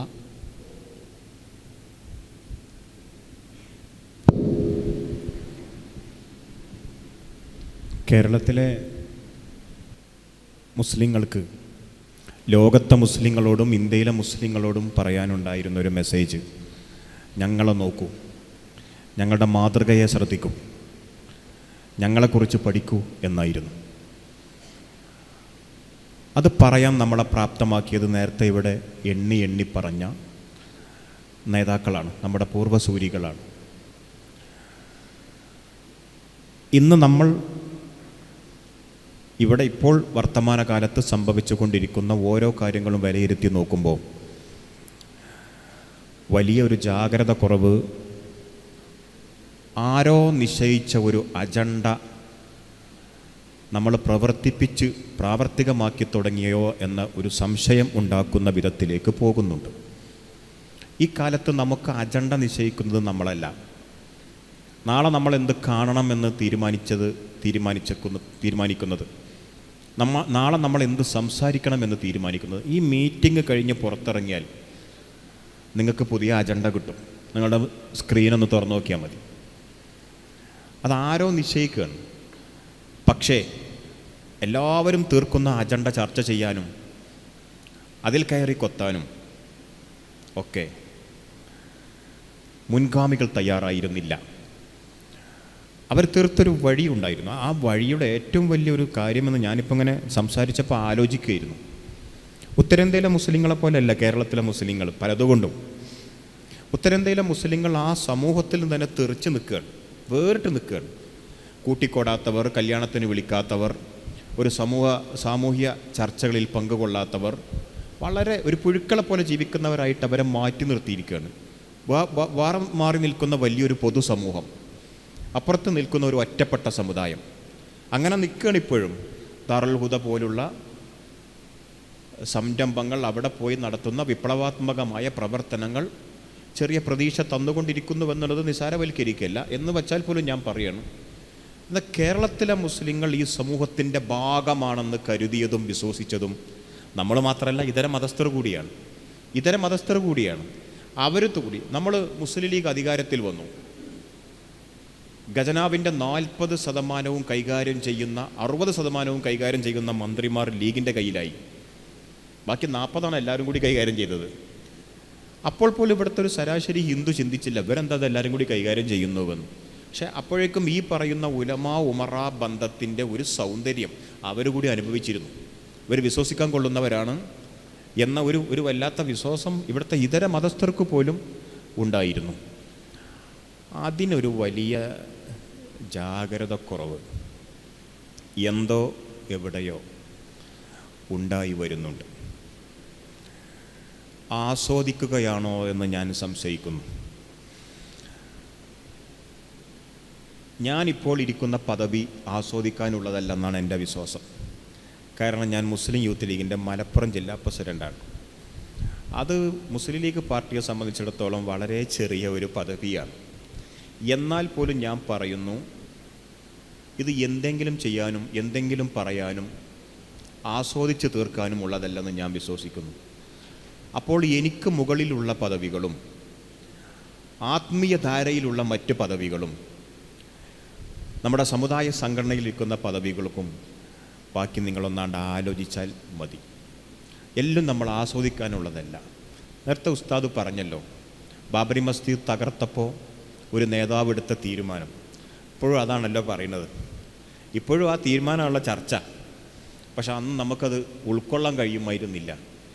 അപ്പോൾ ഞാൻ ചുരുക്കി പറഞ്ഞാൽ, ഈ ഒരു മാതൃക ഇവിടെ ഉണ്ട്. ആ മാതൃക തകർന്നാൽ എല്ലാം തകർന്നു, അതില്ലാതായാൽ എല്ലാം ഇല്ലാതെയായി. ഞാൻ ചോദിക്കുന്നത്, എന്താണ് കേരളത്തിലെ മുസ്ലിങ്ങൾക്കുണ്ടായിരുന്നത്? അധികാരം ഉണ്ടായിരുന്നോ? രാജാവുണ്ടായിരുന്നോ? സമ്പത്തുണ്ടായിരുന്നോ? എന്തെങ്കിലും തരത്തിലൊരു പ്രതാപം, എന്തെങ്കിലും ഒന്ന് പറയാനുണ്ടായിരുന്നോ? നമ്മൾ ഉണ്ടാക്കിയതല്ലേ. ആ ഉണ്ടാക്കിയ നിർമ്മിച്ചെടുത്ത ഈ മനുഷ്യർ, അവർ മഹല്ല് പള്ളിയിലെ മീസാങ്കല്ലിൻ്റെ താഴെ അന്ത്യനിദ്രയിലാണ്. നമ്മൾ ഈ ഭൂമിക്ക് മീതെ ജീവിക്കുന്നു. ഒന്ന് ആലോചിച്ച് നോക്കൂ നിങ്ങൾ. ഒക്കെ നമ്മൾ ഉണ്ടാക്കിയതാണ്. മുസ്ലിം രാജ്യങ്ങളിലെ മുസ്ലിങ്ങൾക്ക് അവർക്ക് അധികാരമുണ്ടായിരുന്നു. ഉത്തരേന്ത്യയിലെ മുസ്ലിങ്ങളുടെ കയ്യിൽ അധികാരമുണ്ടായിരുന്നു. നമ്മുടെ രാജാക്കന്മാരെ പേരാണ് ഇപ്പോൾ ഈ പറഞ്ഞത്. ബാഫക്കി തങ്ങൾ, പൂക്കോയ തങ്ങൾ, CH എന്ന് ഒക്കെ പറഞ്ഞത്. ഞാൻ വായിച്ച ചരിത്രത്തിലെ ചാപ്പനങ്ങാടി ബാപ്പ മുസ്ലിയാർ ഒരു A4 സീറ്റിൽ എനിക്ക് ഇന്ന കാര്യം സാധിപ്പിച്ചു തരണമെന്ന് അദ്ദേഹം പറഞ്ഞത് ചെയ്യുമായിരുന്ന മുഖ്യമന്ത്രി പദത്തിൽ വരെ വന്ന് CH എഴുതി കൊടുത്തതായിട്ട് ഞാൻ വായിച്ചിട്ടില്ല. ഈ ദുആ ചെയ്യാൻ പോയത്, പ്രാർത്ഥിക്കാൻ പോയത് ഞാൻ വായിച്ചിട്ടില്ല. അത്തിപ്പറ്റ ഉസ്താദിൻ്റെ മകനാണ് എന്നോട് പറഞ്ഞത്, കോണിക്ക് വോട്ട് ചെയ്യാത്തവർ എൻ്റെ കുടുംബത്തിൽ ഉണ്ടാകാൻ പാടില്ല, ഉണ്ടായാൽ എനിക്ക് പൊരുത്തമില്ലെന്ന് ബാപ്പ പറയുമായിരുന്നുവെന്ന്. അത്തിപ്പറ്റ ഉസ്താദിൻ്റെ ജീവിതത്തിലേക്ക് ഒന്ന് ഊളിയിട്ട് പോയി നോക്ക്, ഒന്ന് ഊളിയിട്ട് പോയി നോക്ക്. അതുപോലെ പാണക്കാട് തങ്ങൾമാർ, പാണക്കാട് കുടുംബം ജീവിതകാലം മുഴുവൻ ഒരു ബാപ്പ മക്കൾക്കൊരു വസിയത്ത് കൊടുക്കുകയാണ്. ലോകത്തൊരു വാപ്പയും കൊടുക്കാത്ത വസിയത്ത്. അതേതാ ബാപ്പ എന്നറിയോ? മന്ത്രിമാരെ നിശ്ചയിച്ച ബാപ്പ, MLA-മാരെ നിശ്ചയിച്ച ബാപ്പ, അധികാരസ്ഥാനങ്ങളിലേക്ക് അധികാരികളെ പറഞ്ഞയച്ച ബാപ്പ, പാർലമെൻറ്റിലേക്കും നിയമസഭയിലേക്കും അംഗങ്ങളെ പറഞ്ഞയച്ച ബാപ്പ മക്കളെ വിളിച്ചു കൂട്ടിയിട്ടൊരു വസിയത്ത് പറയണം. ജീവിതകാലം മുഴുവൻ, മരണം വരെ സാധാരണക്കാരിൽ സാധാരണക്കാരായ മനുഷ്യരുടെ കൂടെ ഈ ജീവിതം നിങ്ങൾ ജീവിച്ചു തീർക്കണം. MLA ആവണം എന്നല്ല, MP ആവണം എന്നല്ല, പണക്കട്ട പേരക്കുട്ടിക്ക് പോലും അത് വേണ്ട. അത് ഈ പറയുന്ന സാധാരണക്കാർക്ക് വീതിച്ചു കൊടുത്ത് അവരിപ്പോഴും ഓടിക്കൊണ്ടിരിക്കുകയാണ്. ഏതോ ഒരു പള്ളി ഉദ്ഘാടനം, ഏതോ ഒരു ശ്രാമ്യ ജുമാ മസ്ജിദ് ആയിട്ടുണ്ട്, ഏതോ ഒരു എത്തീങ്കാന മീറ്റിങ്ങിൻ്റെ യോഗം നടക്കുന്നുണ്ട്. തൻ്റെ കയ്യിൽ പിടിച്ച ഒരു കുപ്പി വെള്ളത്തിൽ പാണക്കാട്ട പൂക്കോയ കുട്ടിയുടെ മകൻ ഒന്ന് ഊതി കിട്ടിയാൽ രാത്രി മകൻ ചെവിട് വേദന എടുത്ത് പെടയുമ്പോൾ ഒന്ന് പുരട്ടിക്കൊടുക്കാമെന്ന് കരുതി പാവം പെണ്ണ് കാത്തു നിൽക്കുകയാണ്. വേറെ എവിടെയില്ല. കോഴിക്കോട്ടെ ലീഗ് ഓഫീസിൽ ലീഗിൻ്റെ മീറ്റിംഗ് കഴിഞ്ഞിട്ട് പുറത്തു വരുന്ന ഷിഹാബ് തങ്ങളോട് പത്രക്കാർ കാണുന്നുണ്ട്. എന്താ തങ്ങളെ യോഗ തീരുമാനം? 2 മിനിറ്റ് ചിരിച്ചുകൊണ്ട് യോഗത്തിൻ്റെ തീരുമാനം പറയണം. ബാക്കി ഇവർ പറഞ്ഞോളൂ എന്ന് പറഞ്ഞ് കാറ് കയറുകയാണ്. ആ കാറ് പാണക്കാട്ടേക്ക് എത്തുന്ന സമയം 1 മണിക്കൂർ 1.5 മണിക്കൂർ. കോഴിക്കോട് ടു പാണക്കാട് എന്നുള്ള കാറിൻ്റെ യാത്രാ ദൈർഘ്യം. പക്ഷെ അവിടെയും പത്രക്കാർ കാത്തുകയാണ്. മഹല്ല് കാരണവന്മാർ, പണ്ഡിതവര്യർ നേരെ നീട്ടിപ്പിടിച്ച മൈക്കിൻ്റെ മുന്നിൽ നിന്ന് പുഞ്ചിരിച്ചു കൊണ്ട് പറയുന്നു, കേരളത്തിൽ ഇന്ന സ്ഥലത്ത് മാസം കണ്ടതിൻ്റെ അടിസ്ഥാനത്തിൽ നാളെ റമദാൻ 1 ഞാൻ പ്രഖ്യാപിക്കും. കോഴിക്കോട്ട് പറഞ്ഞത് എന്താണ്? തൻ്റെ രാഷ്ട്രീയ പാർട്ടിയുടെ യോഗ തീരുമാനം. ഈ പറയുന്നത് എന്താണ്? 10-300 ചില്ലാന മഹലിലെ മുസ്ലിങ്ങൾ എന്നാളോ നോമ്പ് നോറ്റോളൂ, ഞാനിതാ പ്രഖ്യാപിക്കുന്നു. ലോകത്തെ മുസ്ലിം ഉമ്മത്തിന് ഇങ്ങനെ ഒരു ലീഡർഷിപ്പ് ഉണ്ടെന്ന് നിങ്ങൾ നിങ്ങളുടെ അറിവിൻ്റെ ആഴങ്ങളിൽ തപ്പിയിട്ട് പറഞ്ഞതാണ്. അത് നിലനിൽക്കണോ കേടാവണോ? അതിന് കോട്ടം പറ്റണോ അതില്ലാതാവണോ? അത് നമ്മൾ ഉണ്ടാക്കിയത് ഞാൻ ഉറച്ച് വിശ്വസിക്കുന്നു മഹല്ലുകൾ ശക്തമായപ്പോഴാണ്, മദ്രസകൾ വന്നപ്പോഴാണ്, മുഅല്ലിമീങ്ങൾ ആദരിക്കപ്പെട്ടപ്പോഴാണ്, പണ്ഡിതന്മാർ ആദരിക്കപ്പെട്ടപ്പോഴാണ്, അവർ വയത് പറഞ്ഞപ്പോഴാണ്. ഇതെല്ലാം ഗൾഫ് പോയിട്ടുണ്ടാക്കിയതൊന്നുമല്ല കേട്ടോ. അതും എല്ലാം കൂടി വിശ്വസിക്കണ്ട. ഈ കണ്ട മദ്രസകളൊക്കെ ഓടിട്ടതായിരുന്നു. അത് വാർപ്പിട്ടത് ചിലപ്പോൾ ഗൾഫ് കൊണ്ട് ഇക്കാരം. പക്ഷെ പറമ്പ് വാങ്ങിയതും മദ്രസ ഉണ്ടാക്കിയതും ഒരു കോഴിമുട്ട 20 പൈസ വിലയുള്ള കോഴിമുട്ട 20,000 രൂപക്ക് മൂലൊരു വയത് പറഞ്ഞുണ്ടാക്കിയതാണ്. ഒമറാക്കൾ പുറത്തിരിക്കുകയാണ്. മദ്രസൻ്റെ ദീനിൻ്റെ പ്രാധാന്യം പറയുമ്പോൾ അത് വിളിച്ചെടുത്ത് കൊണ്ടുപോവാണ്. ആ കോഴിമുട്ട കിട്ടാനല്ല, മദ്രസ ഉണ്ടാക്കാനാണ്. ഇങ്ങനെ ഉണ്ടാക്കിയ ഒരു മഹാ അത്ഭുതമാണ് കേരളത്തിൽ നടന്നത്. അത് ഇനിയും പകർത്താൻ മനസ്സുകൊണ്ട് മാനസികമായിട്ട് ഇപ്പോഴും വളർന്നിട്ടില്ല. ആര്? ഉത്തരേന്ത്യയിലെ മുസ്ലിങ്ങൾ. അവരിപ്പോൾ ദാറുൽ ഹുദയിലും ജാമിയയിലും മറ്റിതര മുസ്ലിം സ്ഥാപനങ്ങളിലൊക്കെ വന്നിട്ട് പകർത്താൻ ശ്രമിച്ചുകൊണ്ടിരിക്കുകയാണ്, ഇത് പഠിക്കാൻ ശ്രമിച്ചുകൊണ്ടിരിക്കുകയാണ്. ദാറുൽ ഹുദയെ പോലുള്ള സ്ഥാപനങ്ങൾ ഇവിടുന്ന് പഠിച്ചിറങ്ങിയിട്ടുള്ള അഭിമാന സന്തതികൾ സ്വയം ഒരു പ്രസ്ഥാനമായി മാറി അവർക്ക് ആൾക്കാർ പൈസ കൊടുത്ത് അവരവിടുത്തെ തരിശു ഭൂമിയിൽ ഗോപുരങ്ങൾ പണിയാണ്. അവിടേക്ക് കുട്ടികൾ വരികയാണ്. ഞാനതിൻ്റെ ക്യാമ്പസിൻ്റെ അകത്ത് പോയ ആളാണ്, കുട്ടികളെ കണ്ട ആളാണ്. വിദ്യാഭ്യാസം തന്നെയാണ് ഡെവലപ്പ്. അവർ മാറി വരികയാണ്.